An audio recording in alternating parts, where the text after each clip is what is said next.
জহলানিতে যায় পিয়াল সখে বউ কথা ডাকে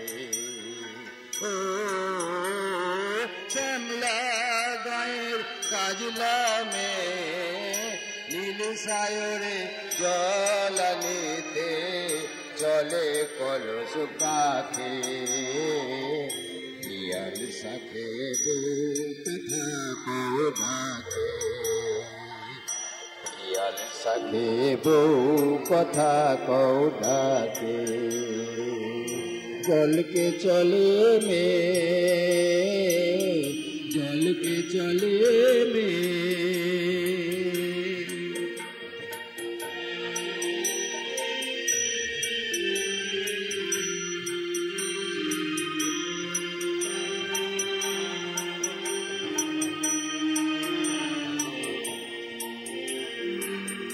নীলাম্বরী পরনে আজ আচলা বাঁধা কুটিতে তার সাথী রে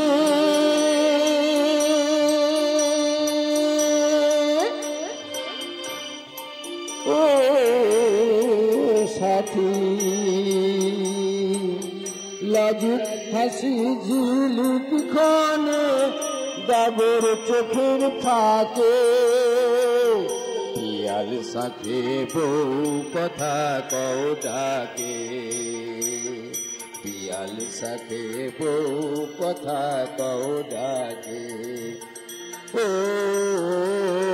শ্যামলা গায়ের কাজলা মে নীল সায়রে জলানিতে চলে কলস কাকে পিয়াল সখে বউ কথা ডাকে পিয়াল সখে বউ কথা ডাকে পিয়াল সখে বউ কথা ডাকে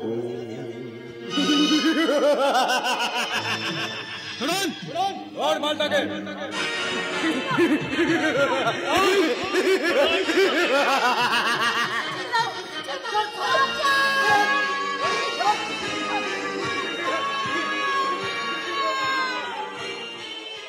পরম পুরুষ যুগাবতার শ্রী শ্রী ঠাকুর রামকৃষ্ণ দেবের চরণ কমল স্মরণ করে লোকনাথ বাবার আশীর্বাদ মাথায় নিয়ে পাঁচপাড়া মা মহামায়া এবং পাঁচপাড়া সমস্ত দেবদেবীর পাদপদ্মে ভক্তি নম্র প্রণাম জানিয়ে সমগ্র যাত্রামতী দর্শক বৃন্দকে শুভ বিজয় আর প্রীতি শুভেচ্ছা অভিনন্দন জানিয়ে শুরু করছি আজকের যাত্রাপালা।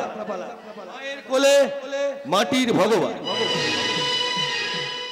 রচনা ডক্টর কমল কুমার মাইতি, পরিচালনা পাঁচপাড়া গ্রামবাসী বৃন্দ এবং পাঁচপাড়া বাজার কমিটি, পরিবেশনা পাঁচপাড়া মা মহামায়া নাট্য সংস্থার শিল্পীবৃন্দ, রূপসজ্জা সুর আলো ধ্বনি এবং স্ত্রী চরিত্রে শ্যাম সুন্দর নাট্য নিকেতন সগরাই মোড় বর্ধমান। মঞ্চসজ্জা মা মহামায়া ডেকোরেটার,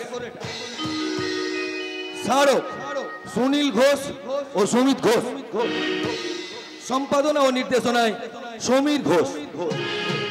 আবারও সমগ্র যাত্রামতী দর্শক বৃন্দের শুভেচ্ছা এবং অভিনন্দন পাথেয় করে শুরু করছি মায়ের কোলে মাটির ভগবান।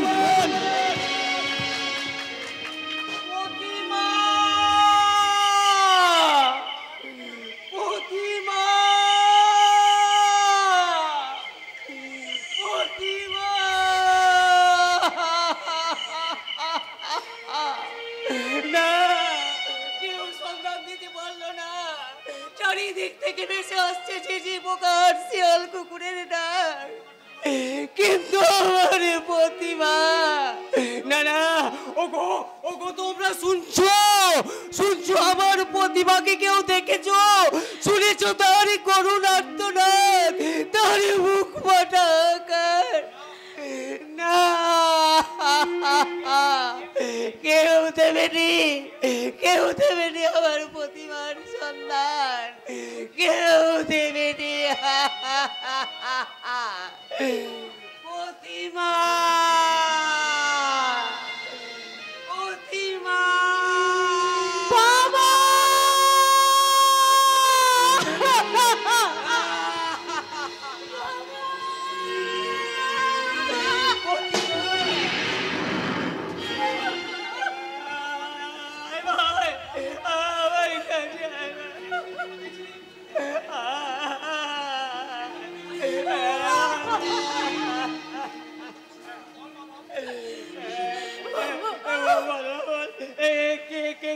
তোকে তুলে নিয়ে গেছিল আর কেউ শয়তানি বলে এত বড় সর্বনাশ করলে রে।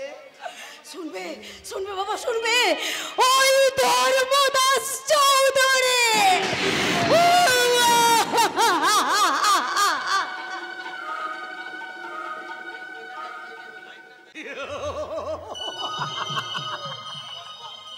নমস্কার, আমি ধর্মদাস চৌধুরী। প্রয়োজনে মানুষের পায়ে ধরি, আবার প্রয়োজন ফোরালে তাকে আমি গামছা পরিয়ে গামলায় চড়িয়ে আমি গঙ্গা পার করি।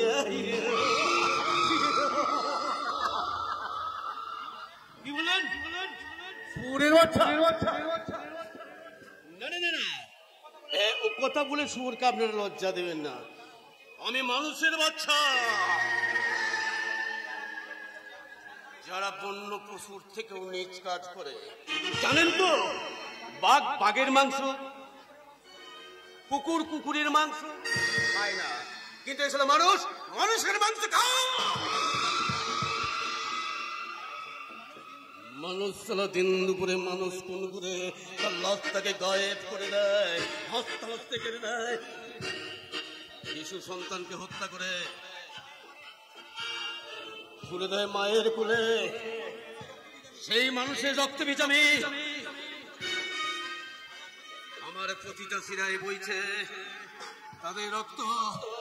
তাই অন্যায় অধর্ম ওদের প্রতিহিংসার ফসিল আমি।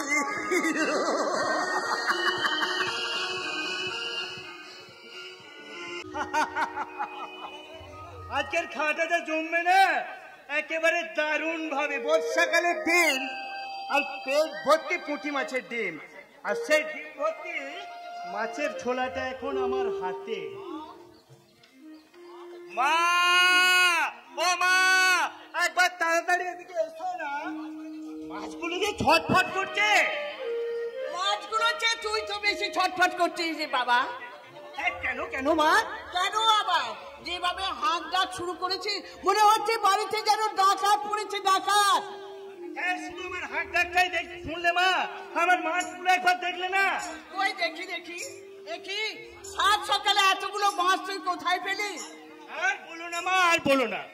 আমি ওই মাঠে যাচ্ছিলাম, দেখি মতি ঝিলে কালা আর কালার বউ মাছ ধরছে। আমাকে দেখেই মাছগুলো আমার হাতে দিল।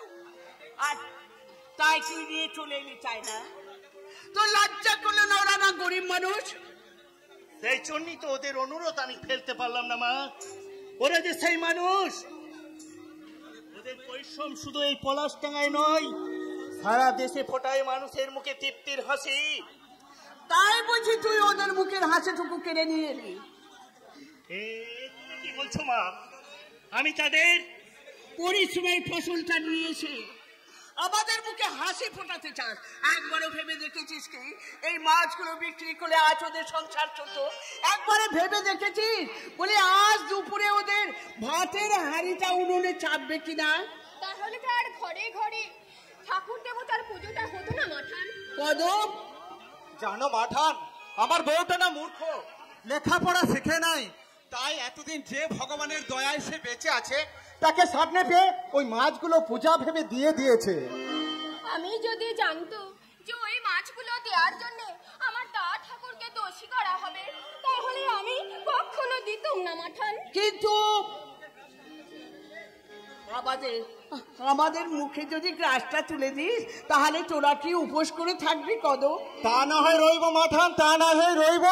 এ দেশে হাজার হাজার মানুষ না খেয়ে ওই ভগবানের দুয়ারে হত্যি দেয় একটু করুণা পাবে বলে। আর আজ কালাচাঁদ, আর আজ যে ভগবানের দয়ায় আমরা দুবেলা দুমুঠো খেয়ে পড়ে বেঁচে আছি। না কদম না, তোরা যতদিন সততা নিষ্ঠা পরিশ্রমের গুণে। কিন্তু ওগুলোও তো তোরে দিয়া দা ঠাকুর। তুই তো আমাদের কাছে সেই কৃষ্ণ ঠাকুর রে, কৃষ্ণ ঠাকুর, যে ভগবান হয়েও ওই ভক্ত শুধু আমার পায়ের ধুলো ধুইয়ে দেয়। কালাচাঁদ, তুই চুপ করবি? আমি না হয় চুপ করে যাবো রে দা ঠাকুর, আমি না হয় চুপ করেই যাব, কিন্তু কিন্তু এই মাছগুলো যদি তোদের কোনো অসুবিধার কারণ হয় তাহলে আমার ফিরাই দে দা ঠাকুর, আমি ফিরাই লিয়া গিয়ে। না না রে কদম, না, আর তা হয় না। ভক্তের চোখে দেয়া জলে অর্ঘ্য ভগবান কোনোদিনই ফিরিয়ে দিতে পারে না রে কদম, কোনোদিনই ফিরিয়ে দিতে পারে না। মাখন মাখন, যা কদম, তুই বাড়ি যা।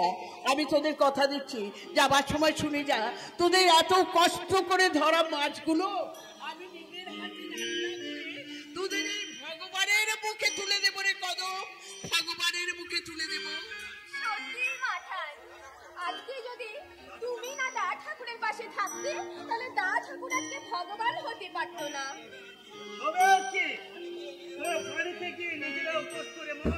আর ভগবান ভগবান বলে তোরা চিৎকার কর। তা করলে যে তোর দেনা আমরা শোধ করতে পারবো না রে দা ঠাকুর। তুই যে আমাদেরকে রক্ষে কবচ দিয়ে কিনে রেখেছিস। কালাচাঁদ, ওই স্বর্গে থাকা ঠাকুর ফল ফুল তুলসী পাতার সাথে ভক্তের চোখের জল চায়, কিন্তু তুই আমাদের কাছে কোনো কিছু না নিয়ে আমাদেরকে বুক দিয়ে আগলে রেখেছিস এই মাটির পৃথিবীতে মাটি মাখা ভগবান। আয় কদম আয়, আমরা সেই ভগবানকে জানাই আমাদের প্রণাম প্রণাম প্রণাম। মা, এরপরও তুমি বলবে যে মাছগুলো আমি নিয়ে এলাম কেন? না বাবা, না, আর কখনো বলবো না। এমনি ভালোবাসার দান গ্রহণ করতে মানুষকে যদি ভিখারি সাজতে হয়, তাতে মানুষের মর্যাদা কোনোদিন ম্লান হয়ে যায় না বাবা, কোনোদিন ম্লান হয়ে যায় না। এ তোমার ভুল ধারণা মা। মানুষের মর্যাদা তখনই ক্ষুণ্ণ হয় যখন সে লেখাপড়া শিখে তার উপযুক্ত মূল্যটা সে না পায়। তার মানে কি বলতে চাস তুই? কি আর বলবো মা, ভালো একটা চাকরির অফার পেয়েছি, কিন্তু তারা 2 লক্ষ টাকা ডোনেশন চেয়েছে। তাই দাদা যদি টাকাটা, আমি গ্রামের সাধারণ চাষি হতে পারি, কিন্তু আমার ভাই খুঁজতে চাকরি করুক এটা আমি চাই না। কিন্তু দাদা বর্তমান যুগে ঘুষ ছাড়া কোনো চাকরি হয় না। তাহলে কি তোর লেখাপড়ার কোনো মূল্য নেই? তা কেন হবে? তবে বর্তমান যুগে আবার সেই বর্তমানে আজ থেকে তুই 20 বছর আগে যে মাকে মা বলে ডেকে এসেছিস, বর্তমানে তুই কি বলে ডাকবি? তোর শিক্ষারি আমায় একটু বুঝিয়ে দে না রে ভাই। কি হলো রে খোকা, তোর দাদার কথা উত্তর দে। ও কথার উত্তর আমার জানা নেই মা।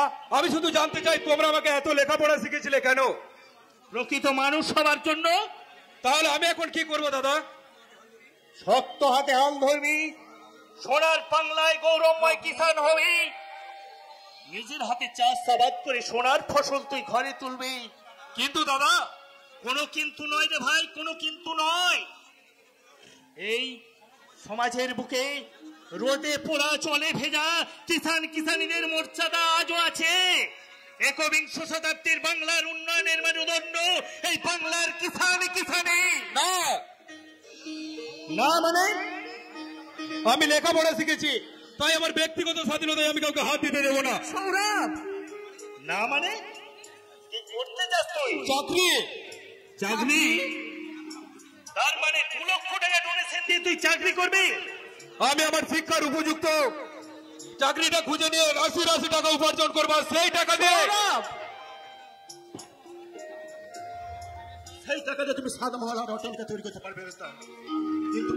কিন্তু সেই অট্টালিকার কোণে তুমি কোনো খুঁজে দেখেছো কি যে এক বিন্দু শান্তি আছে কিনা? না, আমার সিদ্ধান্ত আমি অটল। কারো ছেদে কোথায় বিশ্বাস করে আমি আমার সিদ্ধান্তকে 1 পাও নড়বো না। সিদ্ধান্ত মিস্টার, শোন ভাই শোন, আমার কথা শোন। দেখ, বাঁচতে গেলে মানুষের জীবনে টাকা অবশ্যই প্রয়োজন, কিন্তু বেশি অর্থ যেখানে অনর্থ সেখানে বেশি। হ্যাঁ রে খোকা, গত 3 দিন তুই কোথায় ছিলি বাবা? জানি না, যাও। রাগ করছিস কেন বাবা?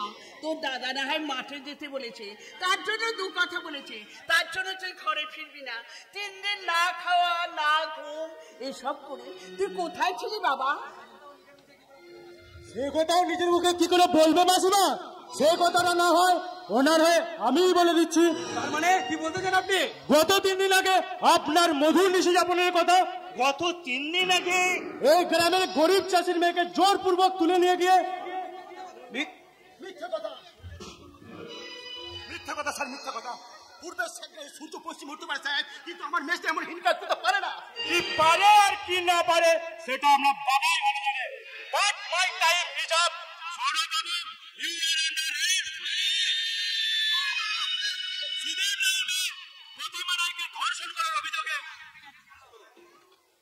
আমি আপনাকে অ্যারেস্ট করলাম।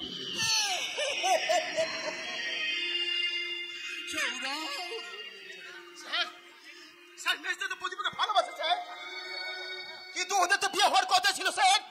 তাহলে স্যার থানায় নিজে এসে অভিযোগ জানালো কেন? কেন যে সৌরবাবু কঠোর শাস্তি সে কান্নায় ভেঙে পড়লো? না দাদা, আমি বিশ্বাস করি না, এই কথা আমি কখনো বিশ্বাস করি না। কারণ প্রতিমাকে আমি নিজের মেয়ের চেয়েও বেশি ভালোবাসি। এই বাড়িতে তার লক্ষ্মীর আসনে পাতা আছে। সে আমার স্নেহ মায়া মমতার সঙ্গে এইভাবে কিছুতেই বেইমানি করতে পারে না। সব জানে মাসিমা, এই বর্তমান যুগে যুবতী নারীর সঙ্গে বিষাক্ত কালনাগিনীর কোনো তফাৎ নেই। মিথ্যে কথা। সৌরবাবু বাবু বলছি, প্রতিমা আমার সঙ্গে এত বড় বিশ্বাসঘাতকতা করতে পারে না দারোগা বাবু। সেটা আদালতেই প্রমাণ হয়ে যাবে। এখন চলুন। না, আমি প্রতিমাকে এক্ষুনি নিয়ে আসছি। সে কথাটা বলেছি কিনা এখানে সব প্রমাণ হয়ে যাবে sir. I am so sorry Gaurav babu, সেই সময় আমি আপনাকে আর দিতে পারবো না। এরপর আমাদের যাবার কোর্টে গিয়েই বলবেন। গৌরব বাবু চলুন।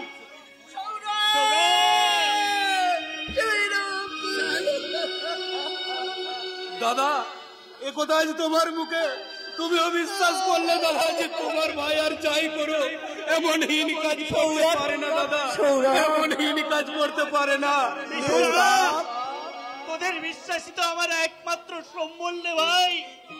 সেই বিশ্বাসকে আমি কিন্তু তবে আর কিন্তু কিসের দাদা? সেই বিশ্বাসকে সযত্নে বুকে চেপে ধরে খোঁজ নিয়ে দেখো দাদা, যে তোমার আর মায়ের স্নেহ মমতা দিয়ে গড়া নিশ্চিত বাসর ঘরে কোন সে কাল লাগেনি তোমাদের এই সোনার লোকে তারকে দর্শন করে নীল করে দিয়েছে দাদা। জানে না বলে সত্যি কিনা, জানে না বলে সত্যি কিনা, কপাল সবার নাকি সুখ হয় না, সবাই তো সুখী হতে চায়, তবে কেউ সুখী হয় কেউ হয় না,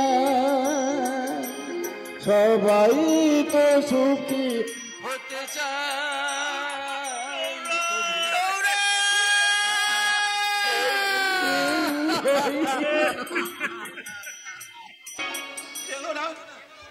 কেঁদো না মা, কেঁদো না।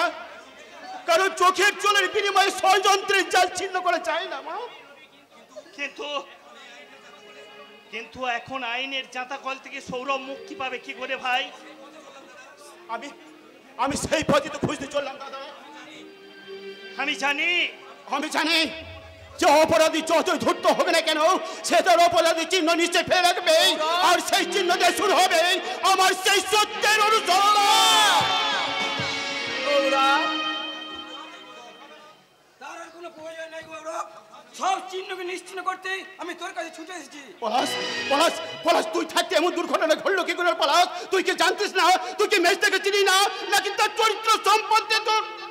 তুই বিশ্বাস কর ভাই, আজ 5 দিন হলো আমি বাড়িতে ছিলাম না। এই 5 দিনের মধ্যে শয়তানটা যে এবার সব প্রকৃতির একটা ঘটনা ঘটাবে তা আমি ভাবতেই পারিনি। শয়তানরা তো চিরকাল শয়তানি করবে, কিন্তু তোমার বোন এত বড় শয়তানি করলো কি করে?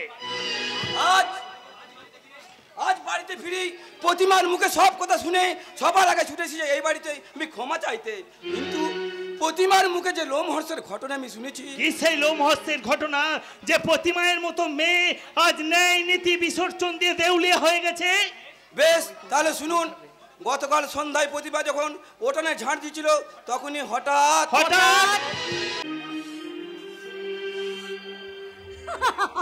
আনন্দ আনন্দ আনন্দ, তাই তো আজ আমার আনন্দে গাইতে ইচ্ছা করছে।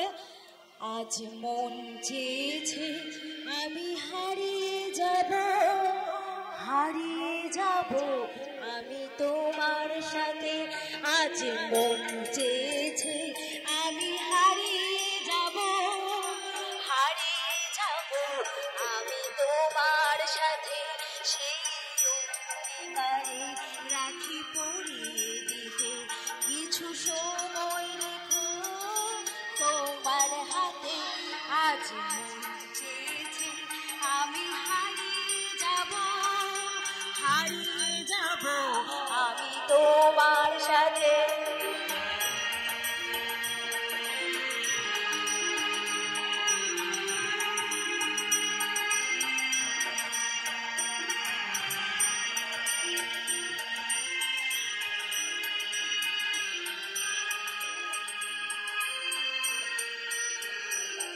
কিছু স্বপ্নে দেখা, কিছু গল্পে শোনা, ছিল কল্পনা জাল এই প্রাণে বোনা।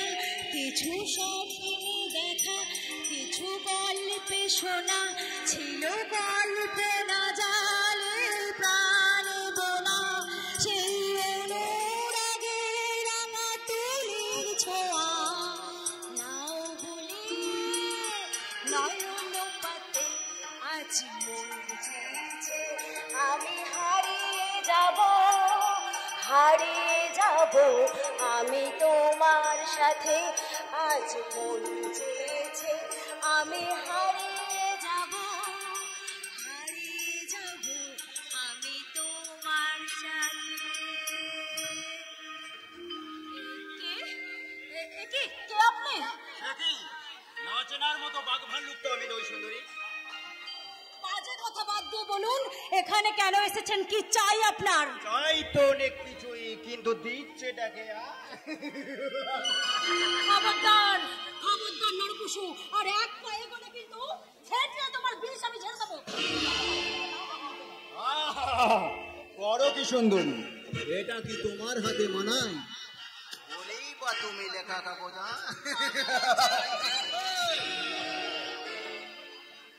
তোমাকে কষ্ট করতে হবে না, আমি যা বলি তা তুমি মন দিয়ে শোনো। তোমার মতো জানোয়ারের সঙ্গে আমার কোনো কথা থাকতে পারে না। আরে পারে ডার্লিং, পারে। আগামীকাল সকালে তুমি থানায় গিয়ে বলবে সৌরভ ঠাকুর তোমায় ধর্ষণ করেছে। আমি কিছুতেই বলতে পারবো না, কিছুতেই না। তোমার বাবার প্রাণের বিনিময় তো নয়। তার মানে আমার বাবা এখনো বাঁচিয়ে রাখা গেল না সুন্দরী।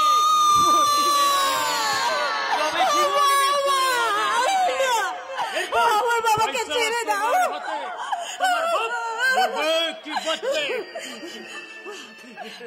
আমার বাবাকে ছেড়ে দাও। সুন্দরী ওদিকে নয়, ওদিকে নয়, তুমি দাদা পাখির মতো বলি বলবে আমার এই ভালোবাসাটা খাঁচায় আছে।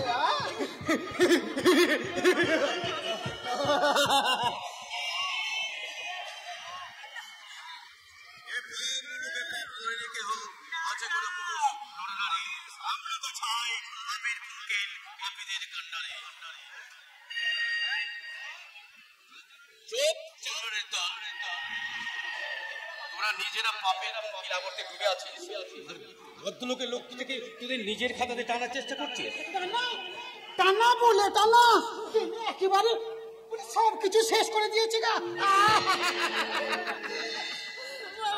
একাদশী তুই চুপ কর। তা করছি, কিন্তু আমি চুপ করলেও বলি এতগুলো লোক তো চুপ করে থাকবে না। চেয়ে দেখুন বলি মেয়েটার কি হাল করেছে। একাদশী বলি বুড়োটাকে টানছিস, আরো জোরে টান। বলি এমন সুন্দর মেয়েটাকে। একাদশী বলি আমার কথাগুলো কি লাগছে মাসি? তাহলে আমি চুপ করে যাচ্ছি। তাহলে আমরা এখন কি করবো? ছেড়ে দাও বাবাকে। ভদ্র আচরণ কর, ওদের ছেড়ে দে।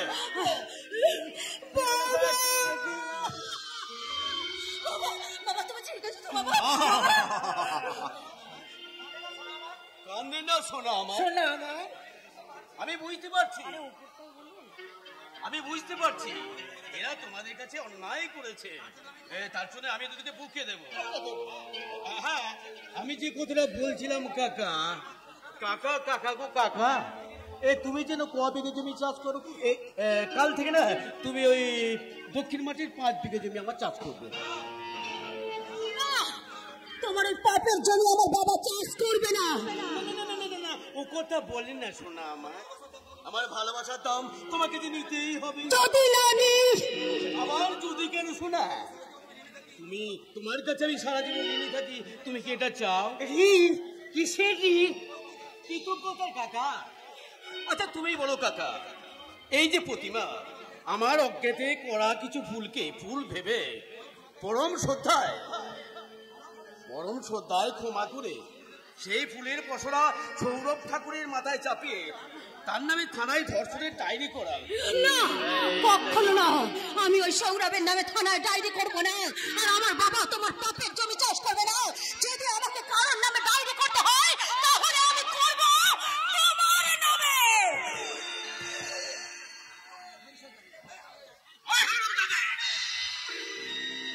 তুই কি সাপের পাত্তা দেখেছিস? তাই না? আজ তোকে দিয়ে আমি প্রমাণ করিয়ে দেবো তুই এতদিন যা কিছু বলেছিস তা মিথ্যে। আসল অপরাধী হলো ওই সৌরভ ঠাকুর। তাদের ফাঁদে পা দিয়ে আমার মেয়ে অন্তত সৌরভের নামে ডায়েরি করবে।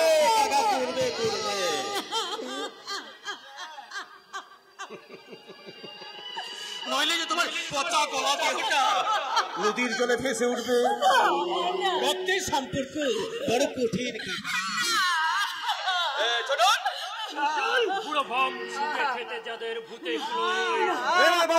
তুমি আমাদের প্রস্তাবে রাজি কিনা? না রে জানোয়ার না, তার আগে তোরাই শেষ হয়ে যাবি। তোরা যে ন্যায় অন্যায় অধর্ম করে চলেছিস। তাহলে তোমার জীবন যাবে না রূপসী, যাবে তোমার বাবা। আর তোমাকে আমার ছেলেরা বাগানে বাড়িতে তুলে নিয়ে গিয়ে ধর্ষণ করে তোমাকে বিদেশে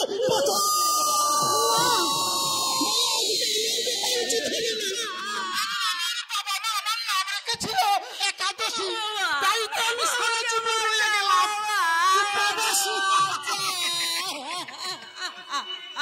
তোমাকে আমি শেষবারের মতো জিজ্ঞাসা করছি, তুমি আমার প্রস্তাবে রাজি কিনা? রাজি না হলে আর কি করবো আপনি বলতে পারেন? তাই তো চিৎকার করে বলছি, আপনাদের এই ঘৃণ্য প্রস্তাবে আমি রাজি।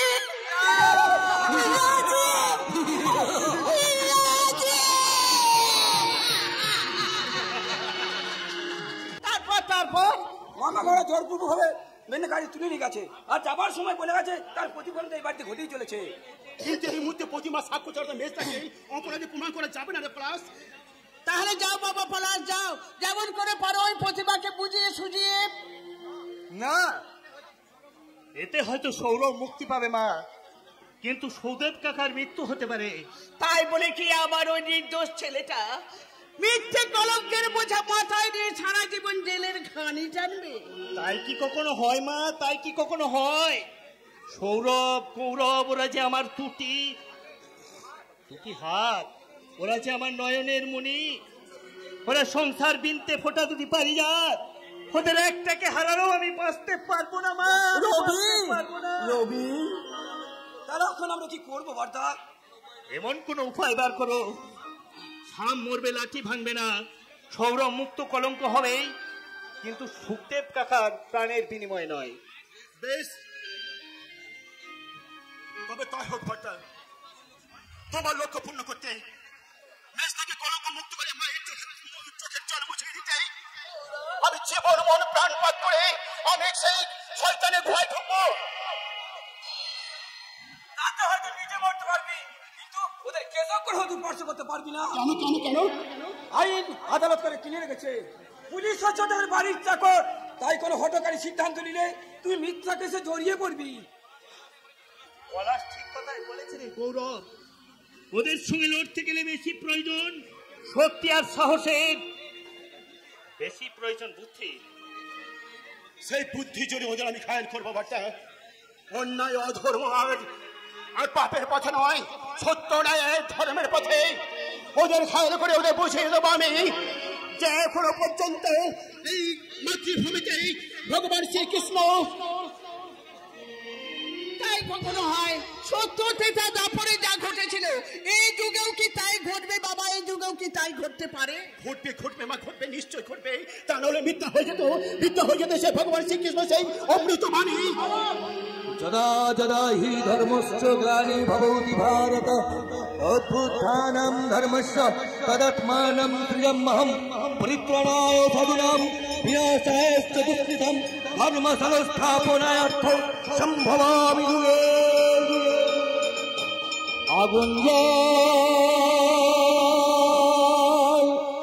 আগুন জল আগুন জল আগুন জল আগুন জল প্রতিশোধের আগুন তোরা জ্বালবে ওরে জাল, প্রতিশোধের আগুন তোরা জ্বালবে ওরে জাল। আগুন জল আগুন জল যে আগুনে পুড়বে ওরে মহাপাপের দল, ধ্বংস হবে সেই আগুনে সেই মহাকাল। ছোট্ট ধরে মশা চলবে আগুন জল, জ্বলবে আগুন জল আগুন জল আগুন জল আগুন জল আগুন আগুন জ্বেলে দেবো আগুন, আর সেই আগুনে লিলিহান শিকায় পুড়ে মরবে এবারই দুটো আয় বড় ভূত, ধর্মদাস আর দেবদাস চৌধুরী।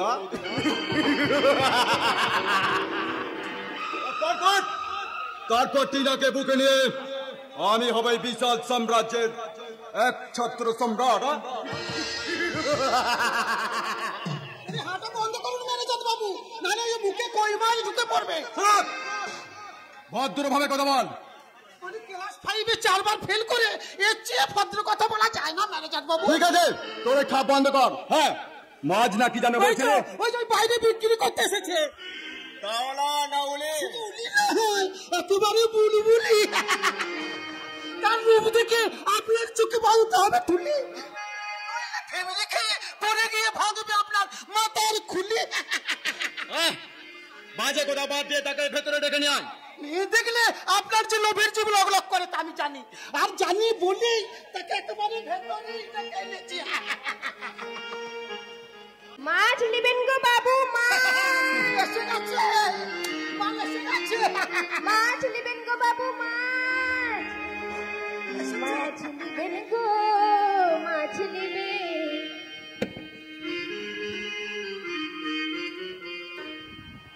মাছ নেবেন গো? মাছ নেবেন? মাছ নেবেন গো?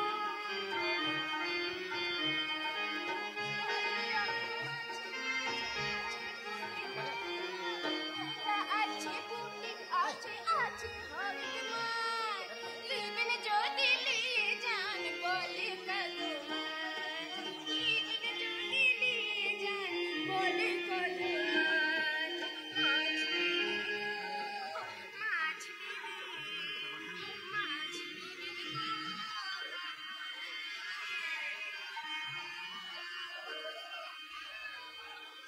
ও বাবু, ট্যাংরা আছে, পুঁটি আছে, শিঙি আছে, অনেক রকমের মাছ আছে। নিবেন বাবু? এই বাবু, মাছ নেবেন? হ্যাঁ নেব, তবে মাছ নয়, এই মাছ ওলিকে নেব। বাবা, তা ট্যাঁকে জোর আছে তো? ট্যাঁকে হাত দিয়ে দেখুন গো বাবু। দেখতে হবে না, দেখতে হবে না, পরে ধরে পত্তারি করা মাল, দাম হয়তো একটু বেশি দিয়ে দেবে। আমি সত্যি কথা বলতে ভালোবাসি, আমি তো ম্যানেজার, তাই বাবুর পয়সায় বাহাদুরি। শোনো মাচলি, আমি তোমাকে তোমার উপযুক্ত দাম দেব, তবে আমার একটা কাজ করে দিলে। করে দিতে হবে। আগে কাজটা কি সেটা বলুন। তাহলে শোনো, তোমার ওই মাছের ঝাঁকাটা তুলে রেখে দিই আমাদের মাতাল ছোট বাবুকে তোমার নাচে গানে আর যৌবনের মদিরায় ভরিয়ে তুলতে হবে। প্রয়োজনে তোমার ওই যৌবন সোজা পান করি। এইটুকু এ তো আমি অবশ্যই করে দেব। করে দেবে, করে দেবে।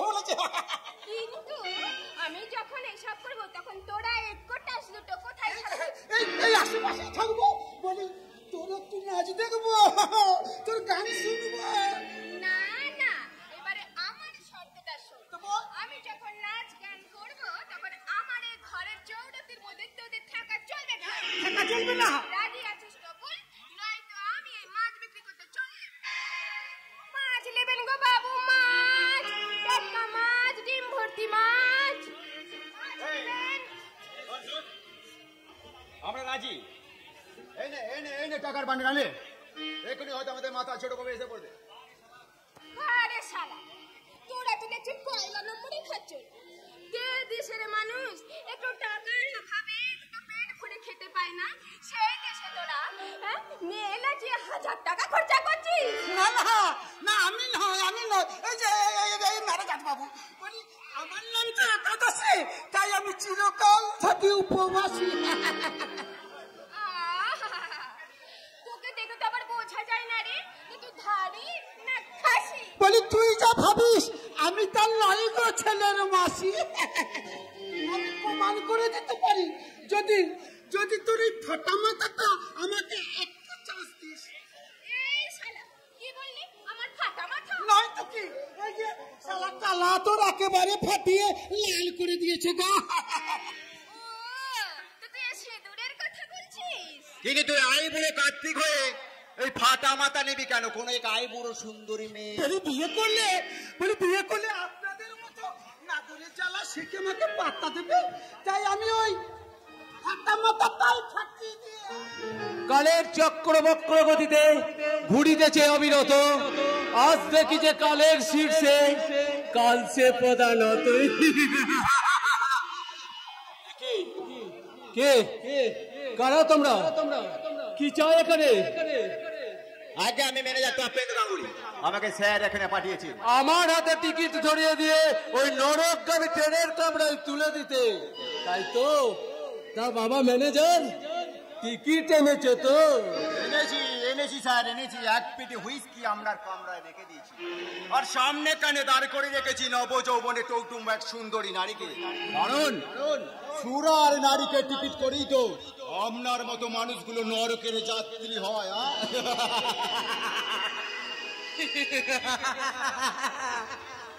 একই মায়ের সন্তান, রক্তের সম্পর্কে দাদা, তারই ভাইকে নরকে পাঠাতে কত আয়োজন, কতই না টাকা খরচ করে চলেছে।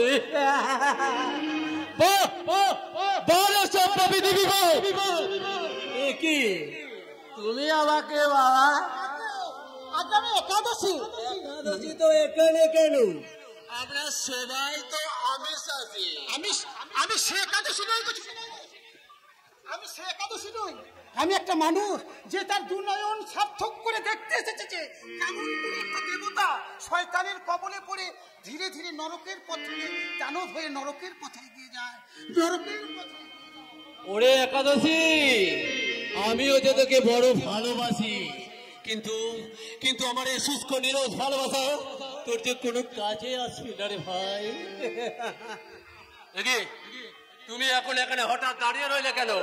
আমার কাজটা এখনো শেষ হয় নাই বাবু, আমাকে আবার তোমাকে নাচ দেখিয়ে গান শোনাতে হবে।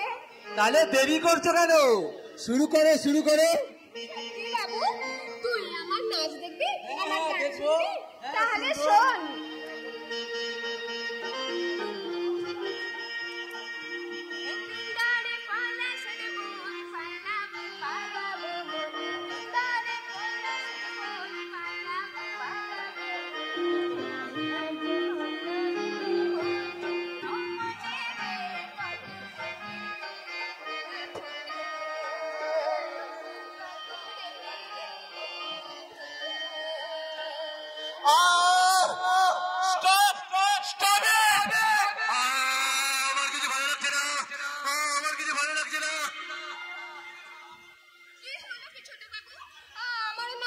দেখার মতো কুরুচি মূল্য দৃষ্টি আমার নেই। তাইলে আমার গান শুনেছি, কিন্তু অন্তর দিয়ে অনুভব করতে পারিনি। কেন ছোট বাবু, তোমার কি শরীর খারাপ? শরীর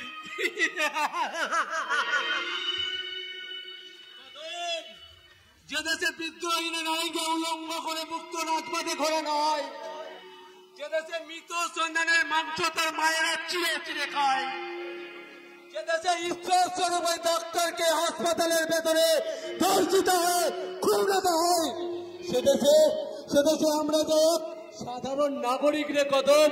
তাই এই সুস্থ শরীর মন নিয়ে বেঁচে থাকার অধিকার যে আমাদের কারণ নেই রে কদম, কারণ নেই। কিন্তু ছোট বাবু, তোদের ম্যানেজার বাবু যে আমাকে এই 1 কোটি টাকা দিয়ে বলেছে তোকে নাচ দেখাতে, গান শোনাতে। টাকা নিয়ে নাচ গান করেছিস, এবার তুই বাড়ি যা। যদি প্রয়োজন মনে করিস কোন এক শুভ দিন থেকে তুই আবার আসিস, সেদিন তোকে আমি নিরাশ করব না। তাহলে সেই শুভ দিনটা কবে আসবে? কেন? ভাই দ্বিতীয়ার দিন, সেদিন লাল পাহাড় শাড়ি পরে সীমন্তিনী বাংলার বধূ সেজে চন্দনের পাত্র হাতে নিয়ে তুই তোর হতভাগ্য দাদাটার সামনে এসে দাঁড়িয়ে বলে, ভাইয়ের কপালে দিলাম ফোঁটা, ঝুম দুয়ারে পড়লো কাঁটা। ভাইয়ের কপালে দিলাম ফোঁটা, ঝুম দুয়ারে পড়লো কাঁটা। যমুনা দেয় যমকে আমার ভাইকে ফোঁটা, ভাইয়ের কপালে দিলাম ফোঁটা, পড়লো কাঁটা। দাদা, দাদা, আমি চাই দাদা, কেমন আছিস? না রে বোন, না, আমি যে এক অবোধ শিশু, তাই তো এসে নারী সমাজ আমার কাছে মমতাময়ী মায়ের প্রতিমূর্তি। তাহলে এইভাবে মিথ্যে বদনাম নিয়ে মদ খেয়ে তুই অমানুষে ঘুরে বেড়াচ্ছিস কেন? কদম, এই পৃথিবীতে সব কেনের উত্তর হয় না রে কদম। যদি হয় তা সবসময় মুখ ফুটে বলা যায় না রে কদম। সে কেন উত্তর আমরা খুঁজবো না ছোট বাবু, এসব বলতে আমরা এখন বাড়ি ফিরে যাই। তা তো যাবে, কিন্তু তোমাদের আসল কাজটা হয়েছে তো? আসল কাজ? আই মিন যে কাজে তোমরা এখানে এসেছিলে, ওই সুদেব কাকাকে উদ্ধার করতে পেরেছো তো? তার মানে তুই সব জানতিস? তোরা কি ভেবেছিলি আমাকে নাচে গানে ভরিয়ে রেখে আমার ওই দাদার গচ্ছিত সম্পদ তোরা লুণ্ঠন করে নিয়ে যাবি, আর আমি কিছুই জানতে পারবো না? কিন্তু এখন যে মহৎ উদ্দেশ্য নিয়ে তোমরা এখানে এসেছো, তার প্রথম পদক্ষেপ হিসাবে সুদেব কাকাকে আমরা যখন উদ্ধার করতে পেরেছি, তখন ওই প্রতিমা সত্য সাক্ষীতে আমরা নিশ্চয়ই তাকে খুব সহজ কাজ নাও তো হতে পারে ছোট বাবু। কোথায় বলে ওই বাতাসেরও কান আছে, আর এই বাতাস বেয়ে যদি খবর একবার দাদার কাছে পৌঁছে যায়, তাহলে সে নিশ্চয়ই চুপ করে বসে থাকবে না। কিন্তু আপনি যদি আপনার ওই দাদার পাপের সাক্ষী না হন, তাহলে এই পাপের মূলচ্ছেদ করে এই পলাশটাকে কলসমুক্ত করতে আমাদের সর্বাঙ্গীন সহযোগিতা হাত বাড়িয়ে দিন ছোট বাবু। নিশ্চয়ই, আজ যেমন আমার সাহায্য ছাড়া তোমরা কিছুতেই ওই সুদেব কাকাকে এই গুপ্ত কক্ষ থেকে উদ্ধার করতে পারতে না। ছোট বাবু,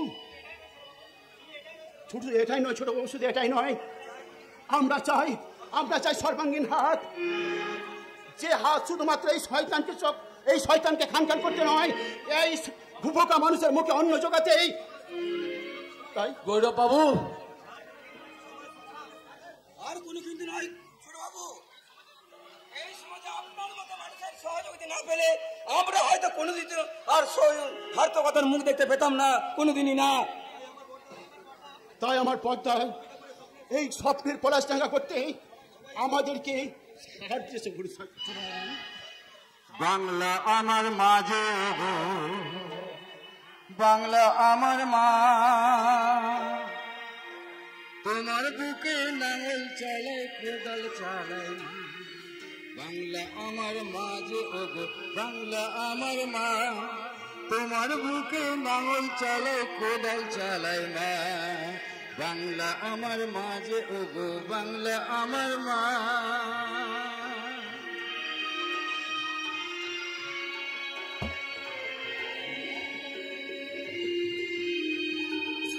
মোর কাস্তে দিয়ে ধান কেটে যায়, ঘাম রক্ত ঝরে যে ঘনায়, কাস্তে দিয়ে ধান যে কেটে যায়, ঘাম রক্ত ঝরে যে ভাই, হাজার কষ্ট বুকে নিয়ে হাজার কষ্ট বুকে নিয়ে তোমায় ডাকি মা,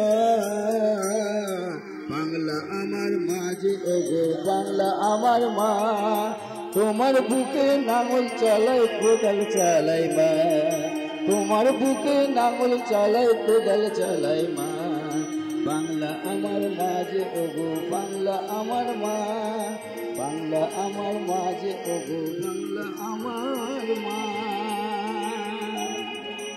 বাংলার মানুষও আজ বেঈমান বিশ্বাসঘাতক হয়ে যায়নি ভাই। তাই যদি যেত তাহলে তুমি এত বড় একটা অপরাধ করে তুমি জামিন পেতে। কিন্তু ধর্মদা, আমি তো কোনো অপরাধ করিনি, আমাকে তো মিথ্যা কেসে ফাঁসানো হয়েছে। তাই নাকি? তাহলে তুমি ভেবে দেখো, যে দাদাকে তুমি দেবতার ন্যায় শ্রদ্ধা শ্রদ্ধা ভক্তি করতে, যে ভাইকে অনুজ লক্ষণের মতো ভালোবাসতে, তোমার জামিন করতে তা তো একটিবারের জন্য এগিয়ে এলো না। ধর্মদা, তাকে বিশ্বাস করি যে তুমি নির্দোষ। ধর্মদা, আপনি রক্তের সম্পর্ক যদি বেইমানি করতে পারে, তাহলে পরস্পর কোন রূপসী নারী অন্যের বাহুল্যে বাধা পড়ে তোমার ভালোবাসার মুখে তো লাথি মারতেই পারে ভাই। ধর্মদা, আপনি চুপ করুন, আপনি চুপ করুন, আমার সব গুলিয়ে যাচ্ছে। আমি বুঝে উঠতে পারছি না কে আমার আপন আর কে আমার পর। সেই কথাটা আমি ঠিক বুঝিয়ে দিচ্ছি। দাদা হচ্ছে ব্যবসায়ী মানুষ, টাকা পয়সা জমি জায়গার হিসেবটা তিনি খুব ভালোই রাখতে পারে। আপন পরের হিসেবের ক্যালকুলেটরটা দাদার তো জানা নেই। আপনাকে তো ঠিক চিনলাম না ম্যাডাম। আরে তুমি ওকে চিনবে কি করে? ও আমার ছোট বোন টিনা। তুমি ওকে একান্ত আপন ভাবতে পারো। না না, তাতে কি হয়েছে? আরে বাবা, ভালো লাগলে আপনি আমাকে বুকের মাঝে জড়িয়ে ধরে আপনি আমাকে বলতে পারেন, Tina my sweet darling, I love you. You are right my sister. দাঁত বার না করে তুমি এখনই এখান থেকে যাও, না হলে ওর আমাকে যতটাই ভালো লাগুক না কেন, তোমার সামনে নিশ্চয়ই ও আমাকে জড়িয়ে ধরতে পারবে না। একথাটা আমি একবারে ভুলেই গেছিলাম। ভাই তো ভাই, তোমরা তাহলে তোমাদের মনের দিয়া নিয়াটা সেরে ফেলো। আমি বাইরে থেকে একটা কাজ সেরে আসছি। মনো টারা।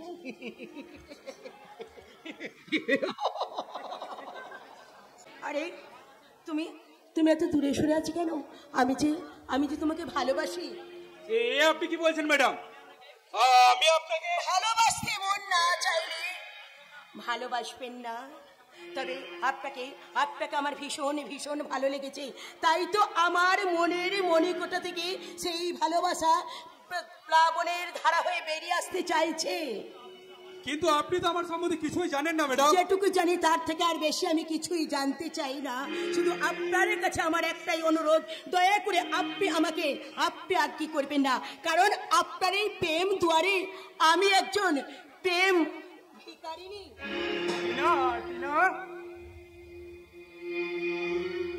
তাই তো তোমাকে নিয়ে আমার কি বলতে ইচ্ছে করে জানো? যে কথাটি মনে রেখেছি গোপনে,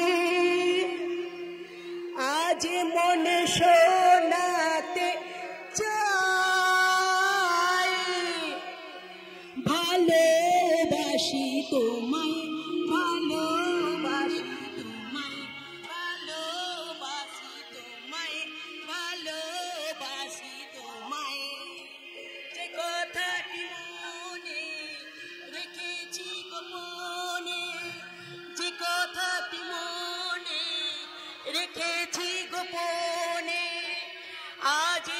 শোনাতে চাই, ভালোবাসি তোমায়, ভালোবাসি তোমায়, ভালোবাসি তোমায়, ভালোবাসি ভ্রান্ত নীতিজ্ঞান কাণ্ডজ্ঞানকে হারিয়ে দখল করেছে পাপের সাম্রাজ্য।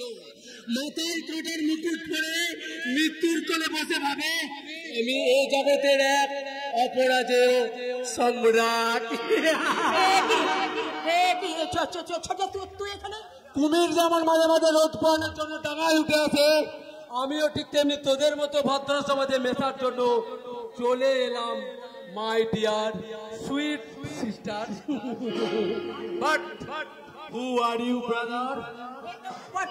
বর্তমানে ও হলো আমার বন্ধু, আর কিছুদিনের মধ্যে ও হবে তোর ভগ্নিপতি।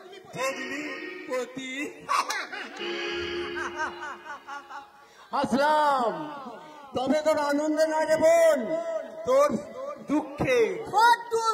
আই মিন এই একবিংশ শতাব্দীর উলঙ্গ সভ্যতার জীবন্ত মডেল হচ্ছিস তুই। আর তুই কি না এমন একজন মূর্খকে জীবন সাথী হিসেবে বেছে নিয়েছিস?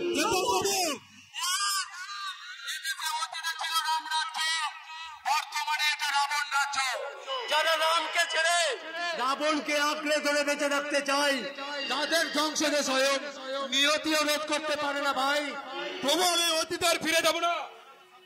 যারা আমার শ্রদ্ধা ভালোবাসাকে প্রতিদ্বন্দ্ব করেছে, যারা আমার বিপদের দিনে তা দূরে দাঁড়িয়ে ব্যঙ্গের আসে এসেছে, তাদের নিয়ে আর জয় হোক রাম রাজ্য প্রতিষ্ঠা করা যায় না। দেবদাস বাবু, তুমি এত আপসেট হয়ে কেন পড়েছো?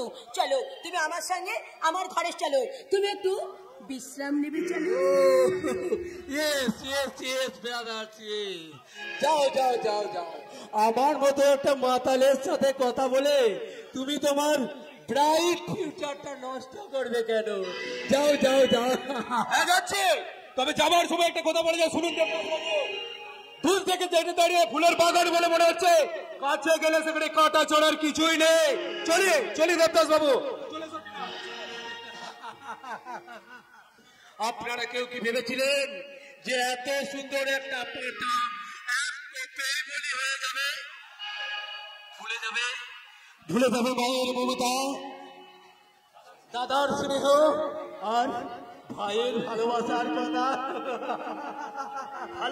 ভালোবাসা করিস নাই রে বাবু, অতটা ভালোবেসেছিস যে এই বিপদের দিনে তুই দাঁত বের করে হাসছিস। বিপদ?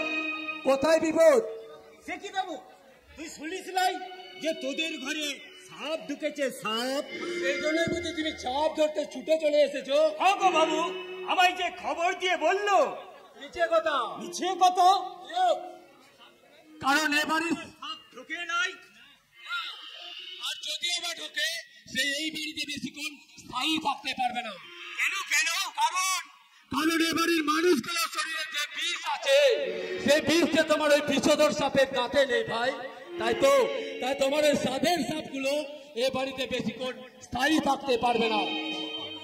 এই কথা আপনার মুখে মানায় না ছোট বাবু, যেহেতু আপনি নিজে এ বাড়ির একজন সদস্য। তবে আমাদের মুখে মানা, কিন্তু বলি না, কারণ বেশি মোটা সত্যি কথা বললে বাবু আবার আমাদের পিছনে লাথি মেরে আমাদের চাকরির গয়া গঙ্গা বারাণসী পার করে দেবে। ওরে একাদশী, এই শিক্ষিত সমাজের এক গ্র্যাজুয়েট মাতাল আমি। তাই আমার ভালো মন্দ সবই যে মাতালের প্রলাপ রে ভাই। তাহলে তুই আমার কোনো কথাই শুনবি না? মানুষের কথা শুনবে না তা কি কখনো হয় দাদা? আমি তোমার সমস্ত কথাই শুনবো, কিন্তু কোনো কথাও মনে রাখবো না। কারণ এই সমাজের মানুষগুলো সব বর্ণ ছড়া কিরকিটির চাপ। এরা ক্ষণে রং বদলায়, এরা মানুষকে সঠিক উপদেশ দেয়, কিন্তু নিজেরাই অসৎ কাজ করে এই সমাজের সর্বনাশ করে চলে। বড় অদ্ভুত এ সমাজ ছায়া চায়, কেউ গাছ লাগাতে চায় না। এ সমাজ নিজের মেয়ের সুখ সবাই চায়, বউ মায়ের সুখ কেউ চায় না। এ সমাজ জ্যান্ত মা বাবাকে খেতে না দিয়ে ওই বৃদ্ধাশ্রমে রেখে আছে, অথচ মৃত মা বাবার ফটোতে মালা পরিয়ে হাজার হাজার লোককে খাওয়ায়। মানি না, মানি না, মানি না, মানি না। এই সমাজের রীতিনীতি আমি কিচ্ছু মানি না। দেবদাস, সেই সভ্য অশিক্ষিত মানুষদের সাথে আমি গা ভাসাবো না, আর তাদেরও অন্যায়ের প্রতিবাদ করতে গিয়ে মেজদা বিপ্রদাস চৌধুরীর মতো চিরতরেও আমি হারিয়ে যেতে চাই না দাদা, চিরতরে আমি হারিয়ে যেতে চাই না। জানোয়ারটার জন্য আমার মান সম্মান কোনো কিছু রইল না।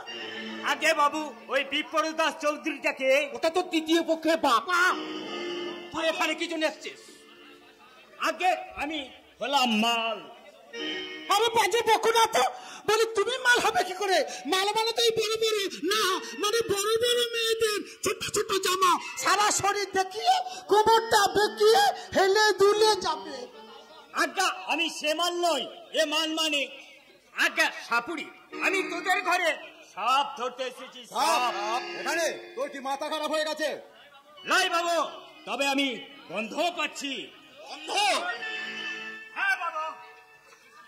কিসের গন্ধ? এই বাড়িতে হরে রকম ময়লা দিয়ে রান্না হচ্ছে তো, সেই গন্ধকে সাপের গন্ধ ভেবেছে। লাই বাবু, আমার না বিমান নাই আছে। সাপের গন্ধ না হলেও পচা মানুষের গন্ধ। হ্যাঁ বাবু, এই গন্ধটা আমার খুব চেনা। তবে তোদের বাড়িতে কেউ মরে পচে গন্ধ ছেড়ে গেছে না, তোর নাকটাই খারাপ হয়ে গেছে। বাজয়, তুই হুটহাট করে আমার বাড়িতে ঢুকবি না। কিন্তু বাবু সাপ বলি দয়া করে তুই এখান থেকে বিদায় হয়ে আমাদেরকে একটু উদ্ধার কর। নিশ্চয়, আমি ছাড়া তোদেরকে উদ্ধার করবে। এই ঘরেতে অনেক বিষধর সাপ আছে, সেগুলো আমি ছাড়া কেউ ধরতে পারবে না। তাই আবার আমি আসবো, নিশ্চয় আসবই।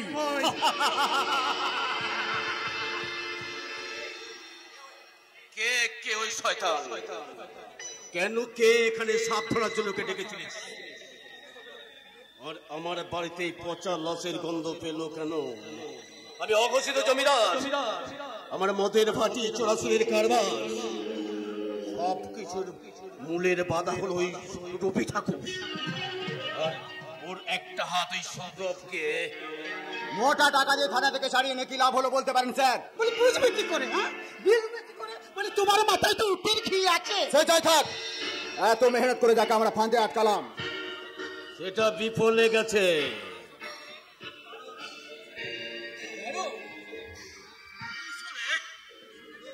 সুদেবকে ছাড়িয়ে নিয়ে গেছে, তাই প্রতিমার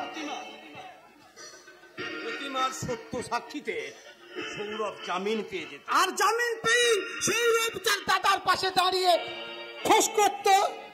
সে ফুসটা এখনো করবে, তবে আমাদের দিকে নয়, তার মা, দাদা আর ভাইয়ের দিকে। সৌরভ, আমার সুচতুর কৌশল আর টিনার যৌবনের ফাঁদে আটকে পড়েছি। ও যত নড়াচড়া করবে তত যৌবনের ফাঁদের গিটগুলো আরো শক্ত হবে। ওর স্বপ্ন, সাপ, আশা, আকাঙ্ক্ষা, সেই ফাঁদে ওকে টেনে নিয়ে যাবে ম্যারেজ রেজিস্ট্রি অফিসে। কিন্তু স্যার সৌরভ, টিনা কি তাহলে সৌরভকে বিয়ে করবে? ওকে বিয়ে করবে, তবে ঘর করার জন্য না, ওকে নিয়ে খেলা করার জন্য। ও যখন খেলা ঘরে পুতুল হয়ে নাচবে, ঠিক তখনই ওর দাদা মাটির ভগবান রবি ঠাকুরকে আমি ধীরে ধীরে নরকের দ্বার প্রান্তে পৌঁছে দেব। আপনি যে বলেছিলেন টিনার সঙ্গে আমার বিয়ে দেব, এই তো এখনো কি বলছি তোমার সাথে বিয়ে দেব না? কিন্তু স্যার সৌরভের সাথে টিনা যদি বিয়ে হয়েই যায় তাতে তোমার কি?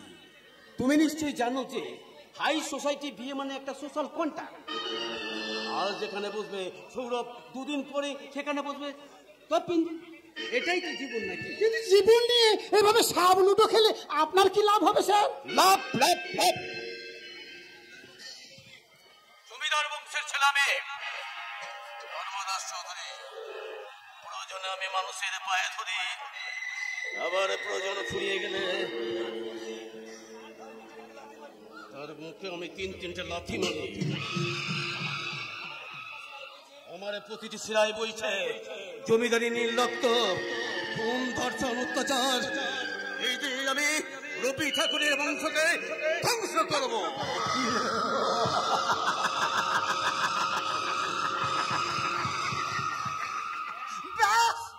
হিসাব বরাবর হয়ে গেল।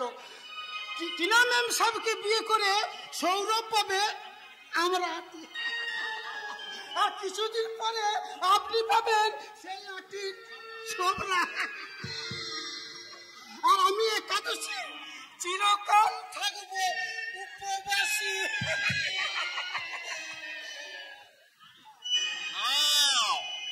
আমি উপবাসী থাকবো না, ছটা ছুঁবো না। আমার চাই রূপ রস গন্ধে ভরা টইটুম্বুটি যাবে।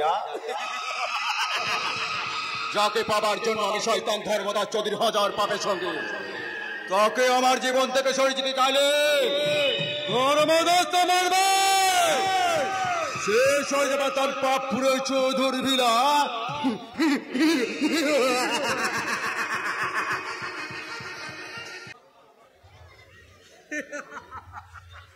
সুজলা সুফলা শস্য শ্যামলা বাংলার বুকে ছোট্ট একটা গাঁ পলাশডাঙ্গা। এখানে সবুজ ধানের ক্ষেতের উপর সোনালী ধানের শীষগুলো হাওয়ায় তুলতে তুলতে বলছে, ওরে গায়ের কিষান রবি ঠাকুর, তোর স্বপ্নের পলাশডাঙ্গাকে এবার আমরা সোনা দিয়ে মুড়ে দেব। ঠিক তখনই ছুটে এলো এক ঝলক চমকা বাতাস, আর সেই বাতাসের সাথে সাথে আমার সোনালী স্বপ্নগুলো আমার মাথাটা কি ঘুরছে, আমি চোখের সামনে সব ঝাপস দেখছি।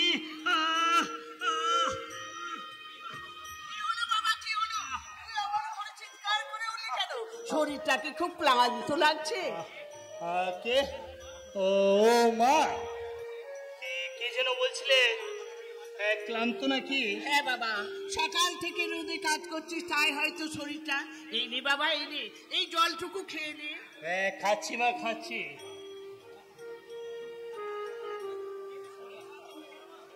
কিন্তু শরীর ক্লান্ত হবে কেন মা? সোনার বাংলার চাষির ঘরের ছেলে আমি। চাষকে উপেক্ষা করে নিজেদেরকে সকল কাজে নিয়োজিত রেখেছে। একদিন তাদের সকলকে বলতে হবে, বাংলার কিষান কিষানি, বাংলার পবিত্র মাটি, পূজনীয় মা, তোমাদের সকলের চরণে জানাই আমি কোটি কোটি প্রণাম। তাহলে সেই সত্যের পথে আবার সৌরভ ফিরে আসছি না কেন? হয়তো আর কোনোদিন ফিরবে না বলে মা। গৌরব, হ্যাঁ মা, আমাদের সব চেষ্টা নিষ্ফল হয়ে গেছে। ওই শয়তান ধর্মদাস চৌধুরী বুঝতে পেরেছে যে আমরা যখন ওই সুদেব কাকে উদ্ধার করতে পেরেছি, তখন প্রতিবার সত্য সাক্ষী দেয়, তাই আগে থেকে শয়তানটা বেশ থেকে জামিন করে নিয়ে চলে গেছে। বর্তা, হ্যাঁ ভালোই তো হয়েছে রে ভাই, ভালোই তো হয়েছে। ঘরের ছেলে ঘরে ফিরে আসতে তাতে ক্ষতি কি? এসব কি বলছিস তুই? বল না বাবা, এসব কি বলছিস তুই? না না না না, তবু আমি হাল ছাড়বো না। রক্তের বন্ধন এত সহজে মুছে যেতে পারে না। আমি তার মুখোমুখি দাঁড়িয়ে একবার জিজ্ঞাসা করবো। কি জিজ্ঞাসা করবি? কি জিজ্ঞাসা করবি তুই? দাদার স্নেহ, ভাইয়ের ভালোবাসা তার কাছে মিথ্যা হয়ে গেলেও মাতৃ দুঃখে এমন বিষাদ হলো কেন মা? সে কি লেখাপড়া শিখেও ভুলে গেল কি করে?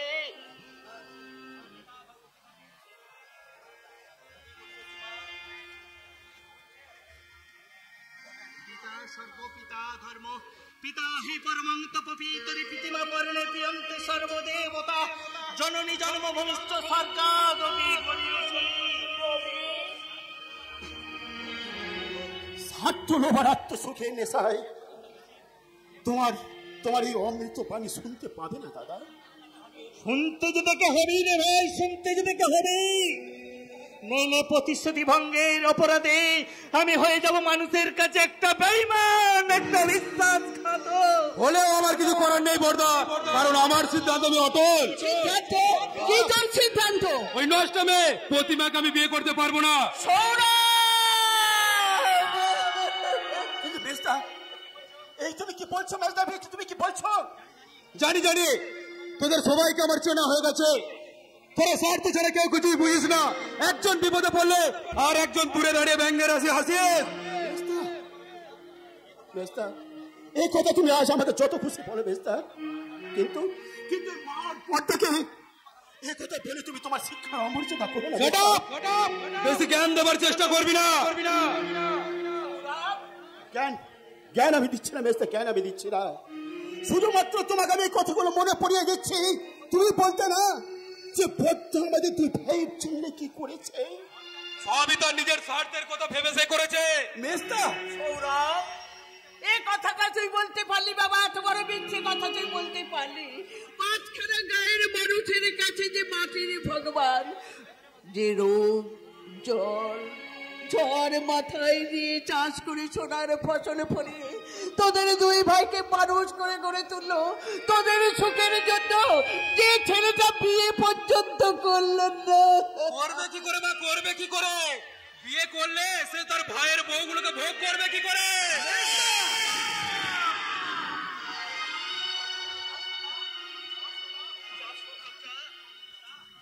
চলে যা, নিচের ভাই বলে তোকে রক্তের বন্ধনের তোহাই দিয়ে আমি আর আটকে রাখবো না রে ভাই, আমি আর আটকে রাখবো না। গৌরবটা ছোট তো, তাই না বুঝে না শুনে তোকে তোকে অনেক কথা বলে ফেলেছে। আমি তোর হাত দুটো ধরে সিঙ্গেট করো না, তোমার সিঙ্গেট আমার অসহ্য লাগে বর্দা। সৌরভ, আমি তোকে অনুরোধ করছি বাবা, আমি তোকে অনুরোধ করছি, বড় লোকের মিথ্যা ছলনায় বলে এই বর্দার নামে মিথ্যে অপবাদ দিয়ে এই জন্মভূমি পবিত্র মাটি ছেড়ে তুই কোথাও চলে যাস না বাবা, তুই কোথাও চলে যাস না। মা কেঁদো না, বাধা দিও না, বাধা দিও না, বাধা দিও না। ওকে ওকে তুমি যেতে দাও মা। দেবতাকে এই ভাষায় অপমান করার পর এই বাড়িতে ওর ঠাঁই হতে পারে না। গৌরব, মেজদা যাও, যাও মেজদা, যাও যাও, তুমি এই বাড়ি ছেড়ে চলে যাও। এরপরে এরপরে এই বাড়িতে দাঁড়িয়ে থাকতে তোমার লজ্জা করছে না? না করছো না, কারণ এই বাড়িতে আমার সমান অধিকার আছে।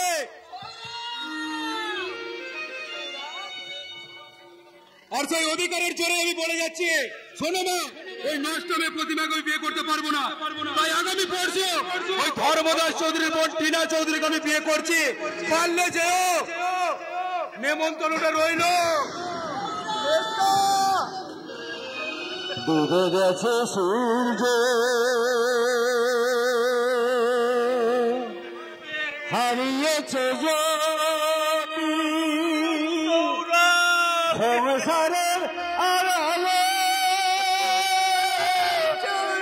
কহিবে না কথা, আর দেবে না সারা, কহিবে না কথা, আর দেবে না সারা, হাজার বার ডাকিলে ডুবে গেছে সূর্য,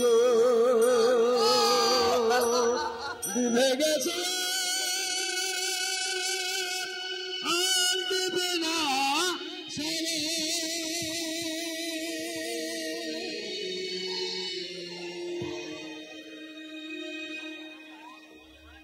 আচ্ছা, আমারই ভুলে স্বপ্ন দেখা অসহায় মেয়ের জীবন হারিয়ে গেল। এতে তো আপনার কোনো দোষ নেই বর্দা, সবই প্রতিমা দুর্ভাগ্যের ফল। পলাশ, ভাগ্যের দোহাই দিয়ে আমি কেমন করে ব্যর্থতাকে ঢাকবো পলাশ? একটা স্বার্থপর মানুষের কুকর্মের দায় আপনি কেন মাথায় নিয়ে বয়ে বেড়াবেন বর্দা? হ্যাঁ রে রবি, হ্যাঁ, পলাশ তো ঠিক কথাই বলেছে। ওই বেঈমান স্বার্থপর কথা তুই তুই চিরদিনের মতো ভুলে যা। কেমন করে ভুলে যাব মা, কেমন করে ভুলে যাব? আমি যে ভাইদের ছোট থেকে সন্তান মানুষ করেছি, সেই ভাইদের কথা আমি কেমন করে ভুলে যাব? ভাই, এ ভাই, যে তোমার মাথায় তুলে দিয়েছে এই কলঙ্কের বোঝা, যে তোমার মতো দেবতাকে পদধলিত করেছে, পদধলিত করে আশ্রয় নিয়েছে শয়তানের গুহায়, তাকে তুমি ভাই বলে মানলে আমি কিন্তু কখনোই তাকে ভাই বলে মানব না। তুমি ঠিক কথাই বলেছো বাবা। স্বার্থী ভরা এই দুনিয়া কসাইখানার মতো সর্বাঙ্গী দগদগি ঘা সৃষ্টি হয়েছে ক্ষত, তাই তো আমাদের মতো মানুষকে তুমি কেন কেউ ক্ষমা করবে না বাবা? ভুল বুঝেছো ঠাকুরপো, ভুল বুঝেছো। আবার গৌরবের বিচারে তোমাদের কোনো অপরাধ নেই। সেই জন্যই তো মৃত্যুর ভয়কে উপেক্ষা করে ছুটে গিয়েছিল শয়তান ধর্মদাস চৌধুরী বাগান বাড়ি থেকে তোমাকে উদ্ধার করতে। তবু তো শেষ রক্ষা হলো না রে পলাশ। আমাদের পাপী খান খান হয়ে গেল এই দেবতার মন্দির। সব অপরাধ আমার অপরাধে আজ আপনাদের এই সাজা। তাই তো আমি আপনার কাছে হাত জোর করে বলছি বড়দা, আপনি আমাকে শাস্তি দিন।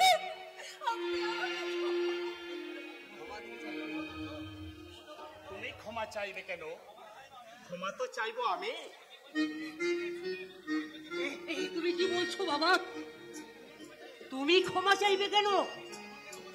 প্রতিশ্রুতি ভঙ্গের অপরাধে। প্রতিশ্রুতি ভঙ্গ? হ্যাঁ, আমি যে কথা দিয়েছিলাম প্রতিমা হবে এই বাড়ির লক্ষ্মী প্রতিমা, এ বাড়ির বউ। ভুলে যান বড়দা, যা কোনোদিন হবার নয় সেই কথাটা মনের মধ্যে পুষে রেখে কি লাভ বড়দা? হ্যাঁ বর্দা, এইসব স্মৃতি তুমি মন থেকে মুছে ফেলে গৌরব, লক্ষ্মী ভাইটি আমার, তুই পাতি তোর এই অসহায় দাদাটাকে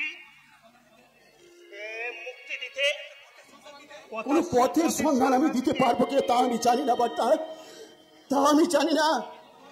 কিন্তু তোমার মর্যাদা রক্ষার জন্য শুধু স্বর্গেই নয়, ওই প্রজ্বলিত অগ্নিকুণ্ড থেকে,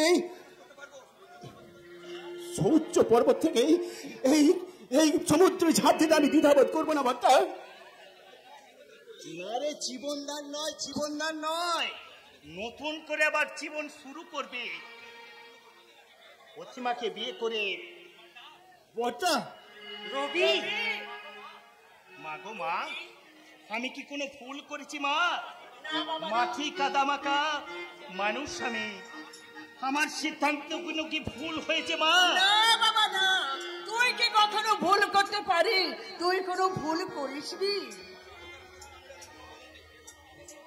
দেবতার আদেশের উপর আমার আর কিছু বলার নেই বর্দা।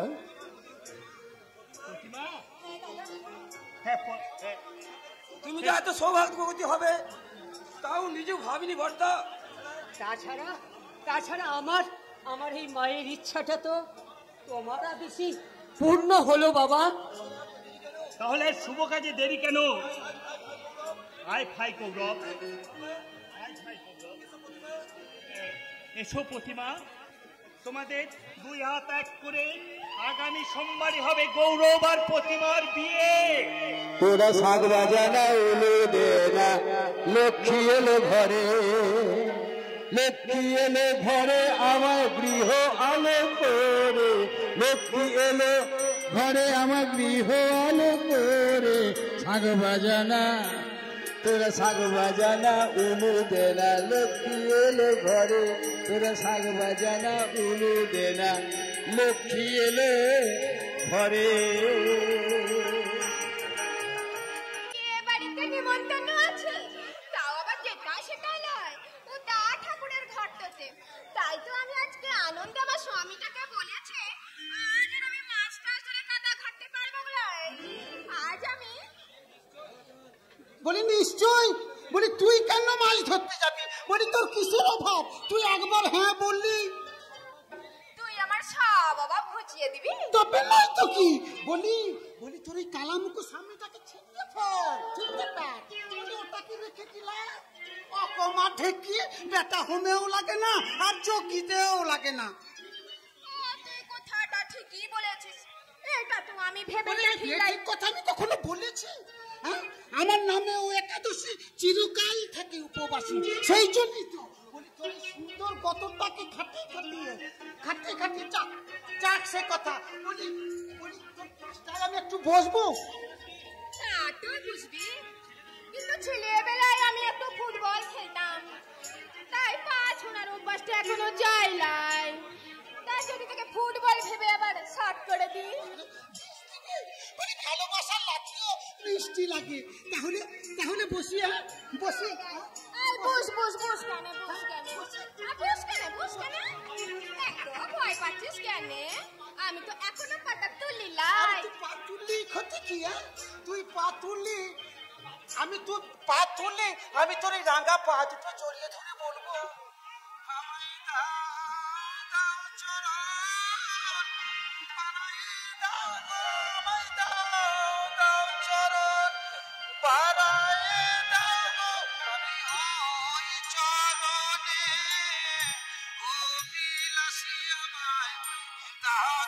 চরণ পাড়ায়ে দাও আমি ওই চরণে, ও বিলাসী আমায় দাও চরণ পাড়ায়ে দাও আমায় চরণ ছাড়া করোনা গো ওই চরণে, বাঙালি আমি আমায় চরণী ছাড়া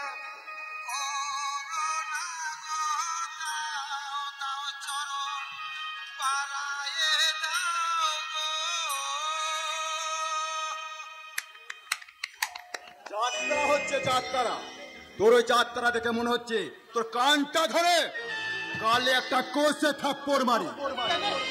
কেন মেরে চাঁদ বাবু? কৃষ্ণ করলে লীলা, আমি করলি ধরে কেলা। ঠিক তাই।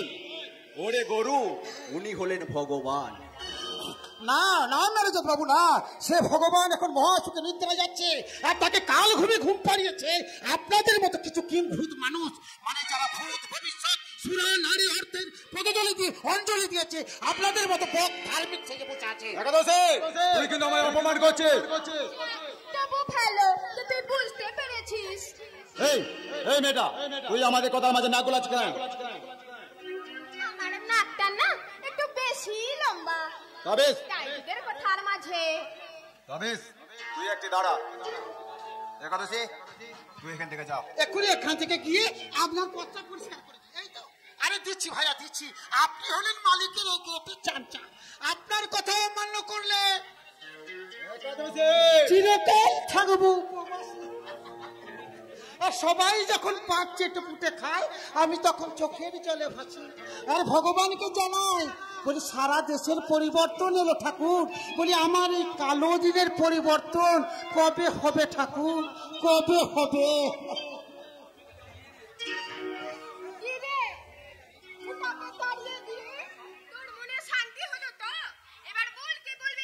তুই বলে অবশ্যই আমি একটা কাজের ব্যবস্থা করবো। কাজ? কি কাজ বাবু? কোথায় কাজ বাবু? কেন, আমার স্যারের বাড়িতে, জমিদার বাড়ি বলে কথা, সেখানে কি আর কাজের অভাব? কত চাকরি খালি পড়ে আছে। তাহলে এই দেশে হাজার হাজার বেকার থাকতে হঠাৎ আমার বউটার প্রতি তোর এত দয়া হলো কেন রে বাবু? না মানে তোরা কত কষ্ট করে খালে বিলে মাছ ধরে সংসার চালাস, তো তাই আর। তুই কথাটা ঠিকই বলেছিস বাবু। আমার মরদটা বুঝতে পারে নাই যে আমাদের দুঃখ দেখে তোদের কখনো দয়া হয় না, তোর দয়া হয় আমার এই গোতরটা দেখে, তাই না বাবু? এ তুই কি বলছিস কদম? আমি বড় লোকের চামচাগিরি করে 2 পয়সা রোজগার করিস, তা বলে নিজেকে ভগবান ভাবিস না। মনে রাখিস বাবু, তুই এই স্যুট বুট পরলেও না ওই পরের বাড়ির চাকর, আর আমরা ওই খালে বিলে কাদা মাটি মেখে মাছ ধরলেও আমরা কিন্তু স্বাধীন রে বাবু। কিন্তু ওর মতো পরের বাড়ির গোলামটা নয়। কিন্তু বাবা, তোর কিন্তু ভুলে আমার শেষ কথাটা শুনে রাখ বাবু। ভেবে থাকিস তোরা বড় লোক বলে আমাদের মতো গরিব ছোট লোক বাড়ির বউ ছিঁড়ে তোদের বাড়ির খেল না, সেটা কিন্তু ভুল করছিস তুই। কোনো ভুল আমি করিনি। করছিস শুধু ভুল নয়, মহা ভুল করছিস। আর সেই ভুলের মাসুল একদিন ওরাই কোনটা উসুল করে নেবে আমাদের মতো গরিব খেটে খাওয়া মানুষের দল। আর একটা হুমকি দিয়ে কথা বলার চেষ্টা করলে তোমাকে আমি উচিত শিক্ষা দিয়ে তবেই ছাড়বো।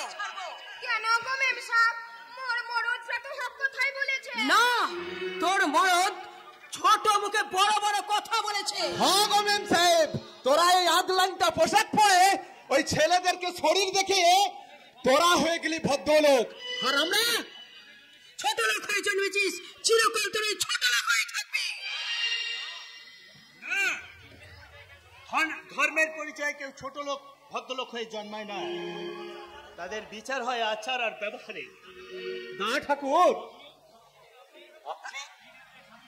গ্রামের এক সাধারণ চাষি, সাদামাকা সারা শরীর থেকে বেরোচ্ছে মমতাময়ী মাটির গন্ধ।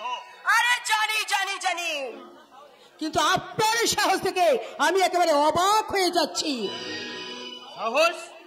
অফকোর্স, আমি জমিদার বংশে ধর্মদাস চৌধুরীর একমাত্র বোন, আর আপনি কিনা একটা গাইয়া মূর্খ হয়ে আপনি আমাকে। ঠিকই বলেছ বোন, গায়ের মূর্খ চাষা আমি। আর তোদেরও বলি, শিক্ষার জ্ঞানের ছাপি নিয়ে যারা এই গ্রামের মেটো পথ ধরে ফেরি করে বেড়াচ্ছে, তো মূর্খ জেলে হয়ে তাদের সঙ্গে কথা বলে ওদের ওই দামি সময়টুকু নষ্ট করছিস কেন? দা ঠাকুর, আপনি কিন্তু আমাদেরকে অপমান করছেন। জমির ফসলের মতো মান অপমান জমিতে চাষ হয় না যে তোমার আঁচল দিয়ে আমি ঢেকে দেবো। আচল কোথায়? এই দিদিমণি তো হিন্দি সিনেমার নায়িকার মতো। দিনার পোশাক নিয়ে কোনো বিদ্রুপ করলে তোমার বুকে খুব লাগছে তাই না ভাই? লাগবেই তো, বর্তমান যুগের তোমরা শিক্ষিত সমাজের ছেলে মেয়ে, তাই সভ্যতা ভব্যতার গণ্ডি ছাড়িয়ে কুরুচিপূর্ণ পোশাক পরলে কেউ তোমাদের কিছুই বলতে পারবে না। যা কালা যা, শোন কালা, পুকুর থেকে বিয়ে বাড়ির মাছগুলো তাড়াতাড়ি ধরে নিয়ে আয়। আমি তো জাল নিয়ে সেই জন্যই যাচ্ছিলাম আমি দা ঠাকুর। আর কদম, তোকে না বলেছিলাম তুই সকাল থেকে সারাদিন আমাদের বাড়িতেই থাকবি? আমি বাড়ি থেকে বেরিয়েছি দা ঠাকুর।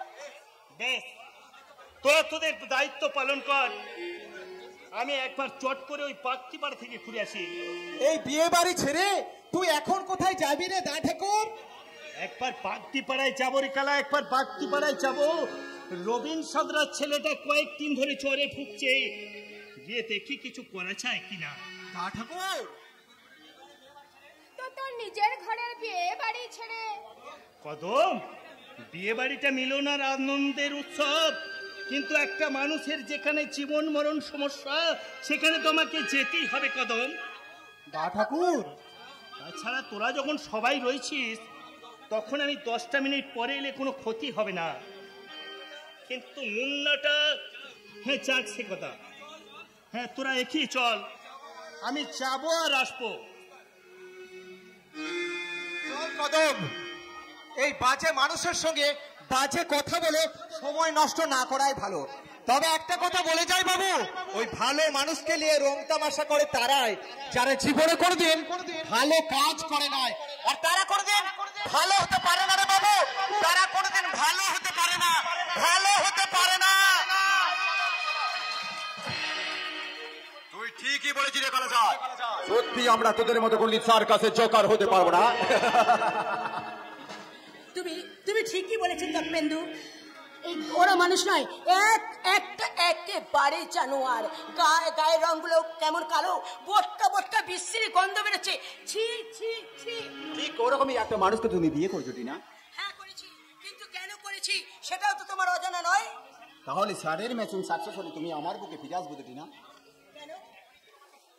এখনো কি আমি তোমার কাছ থেকে দূরে সরে আছি নাকি? আমার তো সবসময় মনে হয় তোমাকে এমনি করে বুকের মাঝে জড়িয়ে ধরে আমিও বলি, কি জাদু করেছো বলো না, ঘরে যে থাকায় আর হলো না, কি জাদু করেছো বলো না, ঘরে যে থাকায় আর হলো না, বুঝি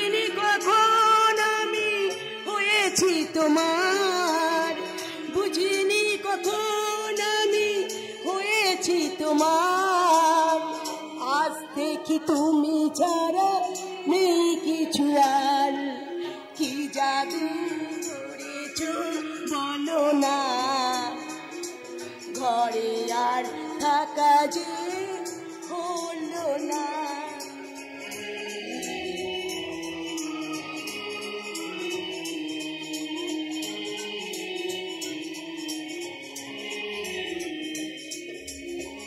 ওই চোখে চোখ রেখে অপলকে দেখে দেখে জীবন কেটে যেতে পারে।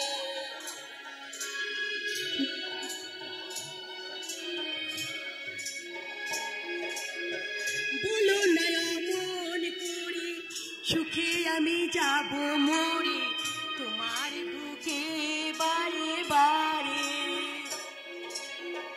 বুঝিনি কখন আমি হয়েছি তোমার, বুঝিনি কখন আমি হয়েছি তোমার, আজ থেকে তুমি ছাড়া নেই কিছু আর, কি জাদু করেছো বলো না, ঘরে আর থাকা যে হলো না।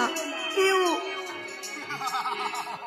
সত্যি টিনা, তোমার উপমা শুধু তুমি, সৌরভের কাছে তুমি যেন একটা বাঁদরের গলায় মুক্তোর মালা। You naughty boy. হায় রে কলিকাল, পীড়িতের একই হাল। এই পথে ঘাটের দৃশ্য দেখে এই মানুষ যে হয়েছে নাজেহাল। তুমি কোথা থেকে আসছো? আজকে আমি বাংলাদেশের পুলা, আমার নাম রহিম শেখ, আমার নাম করিম শেখ, আর তার আপনার নাম জলিল শেখ, আর তার আপনার নাম কিন্তু তুমি এখানে এলে কি করে? আগে ওই বিএসএফ এর চোখে ধুলো দিয়ে এই দেশে ধুইকে পড়লাম, আর ঢুকি এই দেশটা ঘুরে দেখার লোভ সামলাতে পারলাম না। বর্ডার পেরিয়ে দেশে এসেছো, তোমাকে তো পুলিশে দেওয়া উচিত। কোনো লাভ নেই ভাইজান, সব হালাই তো 2 নম্বরই মাল। তার মানে এ পুলিশ, আপনি, আমি, আমাদের সবাই হলো 2 নম্বরই। কে কার বিচার করবে ভাইজান? কি বলছেন আপনি? আপনার কথা তো আমি একটাও মিথ্যা নয় মাজান। এই হালার দেশে অনেক মায়েদের কাছে স্বামীর চেয়ে পর পুরুষের কদর বেশি। না না না, মানে আমার স্বামী ভালোবাসেন, তাই তো। তাহলে তাকে সাইরা পর পুরুষের লগে প্রেম করছেন কেন? শুনেছি বাঙালি মেয়েদের কাছে নাকি স্বামী দেবতা আছে, কিন্তু এ তো দেখছি উল্টো পুরাণ। বাজে কথা বাদ দিয়ে তুমি এখান থেকে কেটে পড়ো। কবি বলেছেন এটা নাকি সোনার বাংলা, রূপসী বাংলা, কিন্তু এ হালার এটা তো একটা জঙ্গল। এখানকার পুরুষ মানুষ সকলের চরিত্র হারিয়ে মানুষ মানুষের খুন কইরা মাটিতে বিবাকে পুইতা দেয়। করিম শেখ, তবে তোমার কোনো ভয় ডর নেই ভাইজান, তুমি যা করছো চালিয়ে যাও। তুমি তো আর ভুল করনি, পুইতেও দাওনি। যারা দিয়েছে তারা এর ফল ভোগ করবে। আর এই সারা দেশে সবাই যদি হনুমান হবে, তাহলে কে কার পুরা বুকে বিচার করবে? এত হাসি গান আনন্দের মাঝে যেন বারবার আমার মনে হচ্ছে কোথাও যেন একটা ভুল হয়ে গেছে, আর সেই ভুলের জন্য হয়তো না না এসব ভাববার আমার এখনো সময় নেই।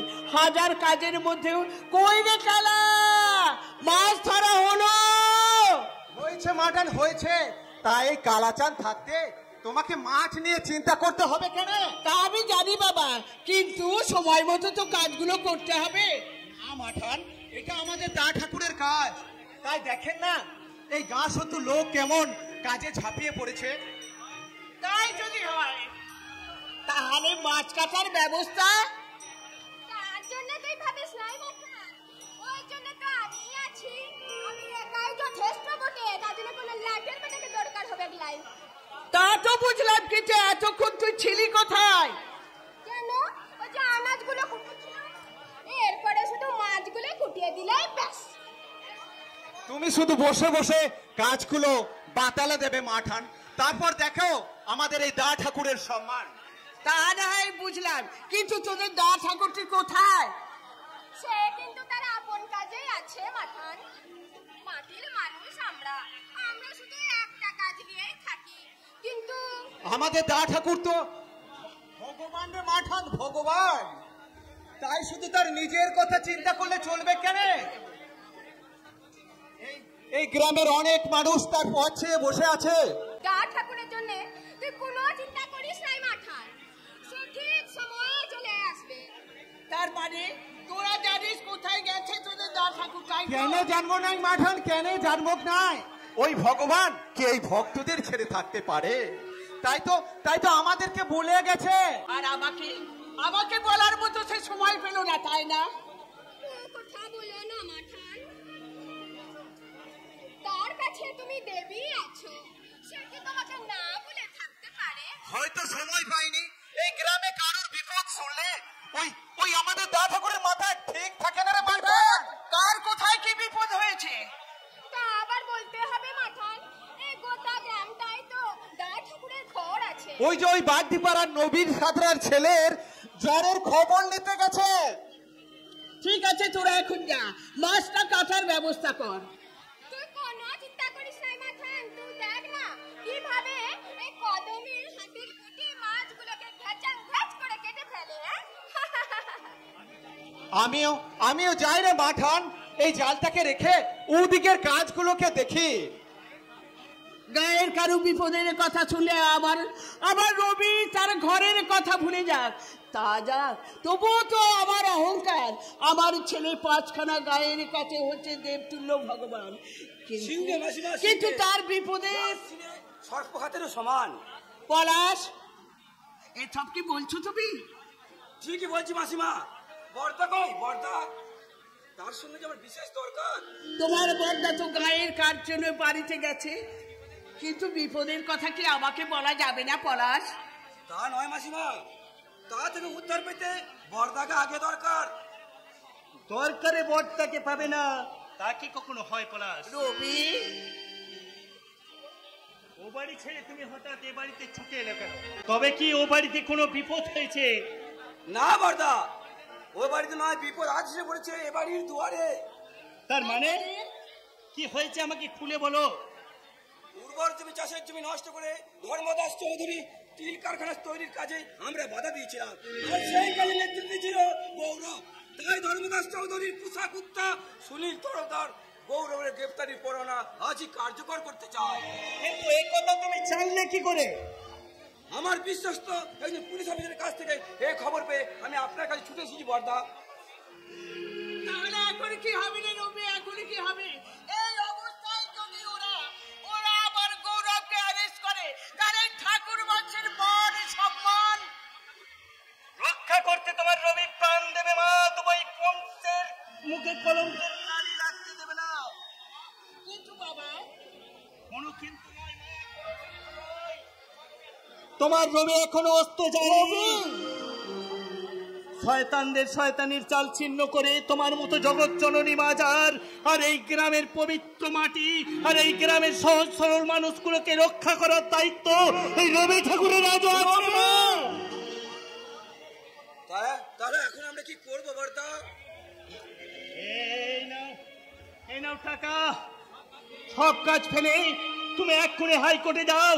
এই 24 ঘন্টার মধ্যে তার অগ্রিম জামিন নিয়ে এসে তুমি এই পলাশডাঙ্গার বুকে পা রাখবে।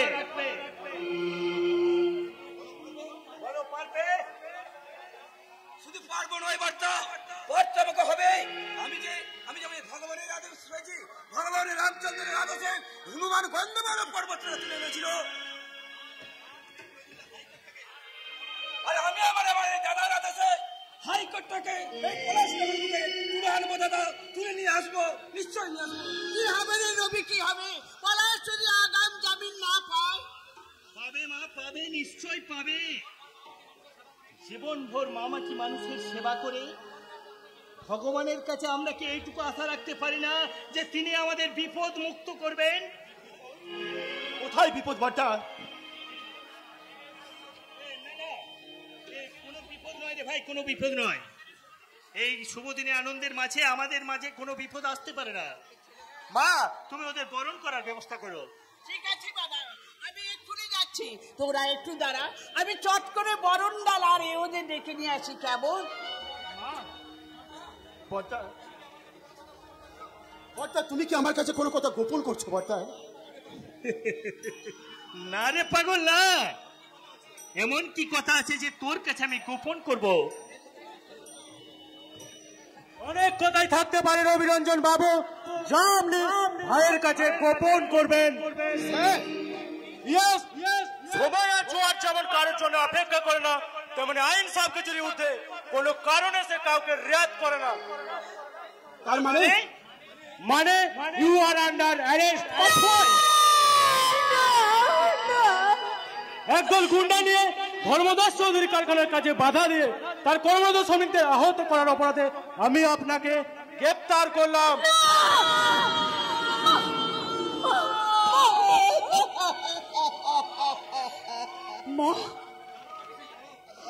অফিসার, গৌরবকে অ্যারেস্ট করার আগে আমার কয়েকটা প্রশ্নের উত্তর দিন। না, কারো কোনো প্রশ্নের উত্তর দিতে আমি বাধ্য নই। জনগণের চাকর হয়ে জনগণের প্রশ্নের উত্তর দেবেন না। জনগণ কিন্তু তা আদায় করে নিতে জানে। তার মানে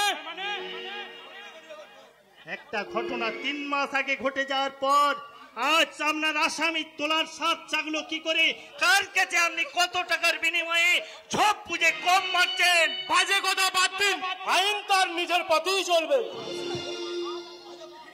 আজ আপনি ফিরে যান অফিসার।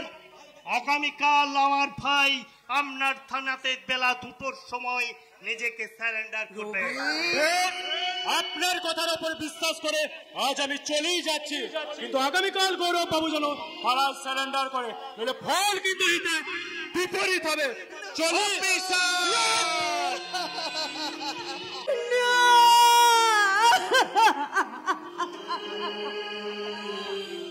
দুঃখ আমার কেউ বুঝল না, কেউ তো মনের ব্যথা খুঁজল না। আমি একা, কত একা, কেউ তা জানল না, কেউ তা জানল না। দুঃখ আমার কেউ বুঝল না, কেউ তো মনের ব্যথা খুঁজল না। আমি একা, বড় একা, কেউ তা জানল না, কেউ তা জানল না। দুঃখ আমার কেউ বুঝল না, কেউ তো মনের ব্যথা খুঁজল না। আমি একা, বড় একা, কেউ তো জানল না, কেউ না, কেউ না,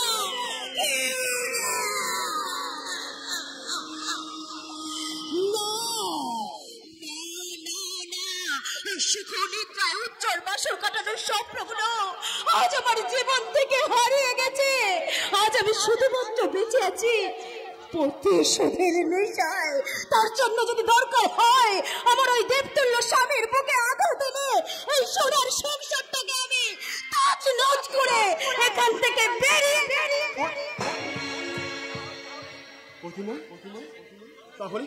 তাহলে সেদিন তুমি তোমার সে অমত কথা জানিয়ে তুমি কেন নীরব সম্মতি দিয়েছিলে প্রতিমা? সেদিন আমি আপত্তি জানাইনি বলে কি সারাটা জীবন ওই তোমার মতো বাদরের গলায় মুক্তোর মালা হয়ে ঝুলতে হবে? প্রতিমা, তুমি কিন্তু তোমার সেই অক্ষমতা আমার উপর চাপিয়ে আজ তুমি আমাকে যত খুশি অপমান করছো করো প্রতিমা, কিন্তু তোমার সব অপমান আমি নীরবে মাথা পেতে নিচ্ছি। না না না, আমি আমার স্বামী বলে মানতে হবে না, আমাকে সঙ্গ দিয়ে তোমার নারীত্বের অপমান করতে হবে না।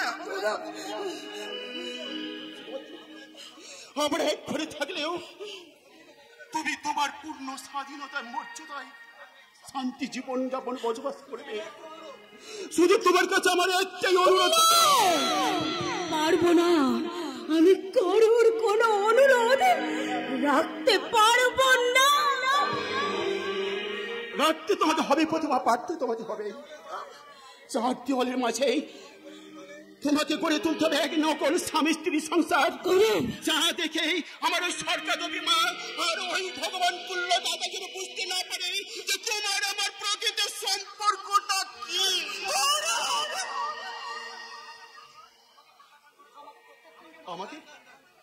আমাকে প্রত্যাখ্যান করেছ, তাই স্বামিত্বের অধিকার নিয়ে আমি আর কোনোদিন তোমার সামনে দাঁড়াবো না প্রতিমা, কোনোদিন তোমার সামনে দাঁড়াবো না।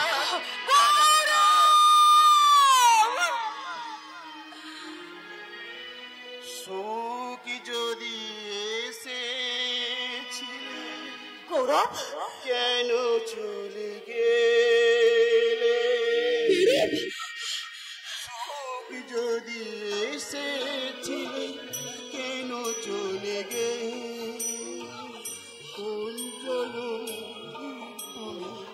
প্রতিশোধ নিলে, শোক যদি এসেছিল কেন চলে গেলে, শোক যদি এসেছিল কেন চলে গেলে,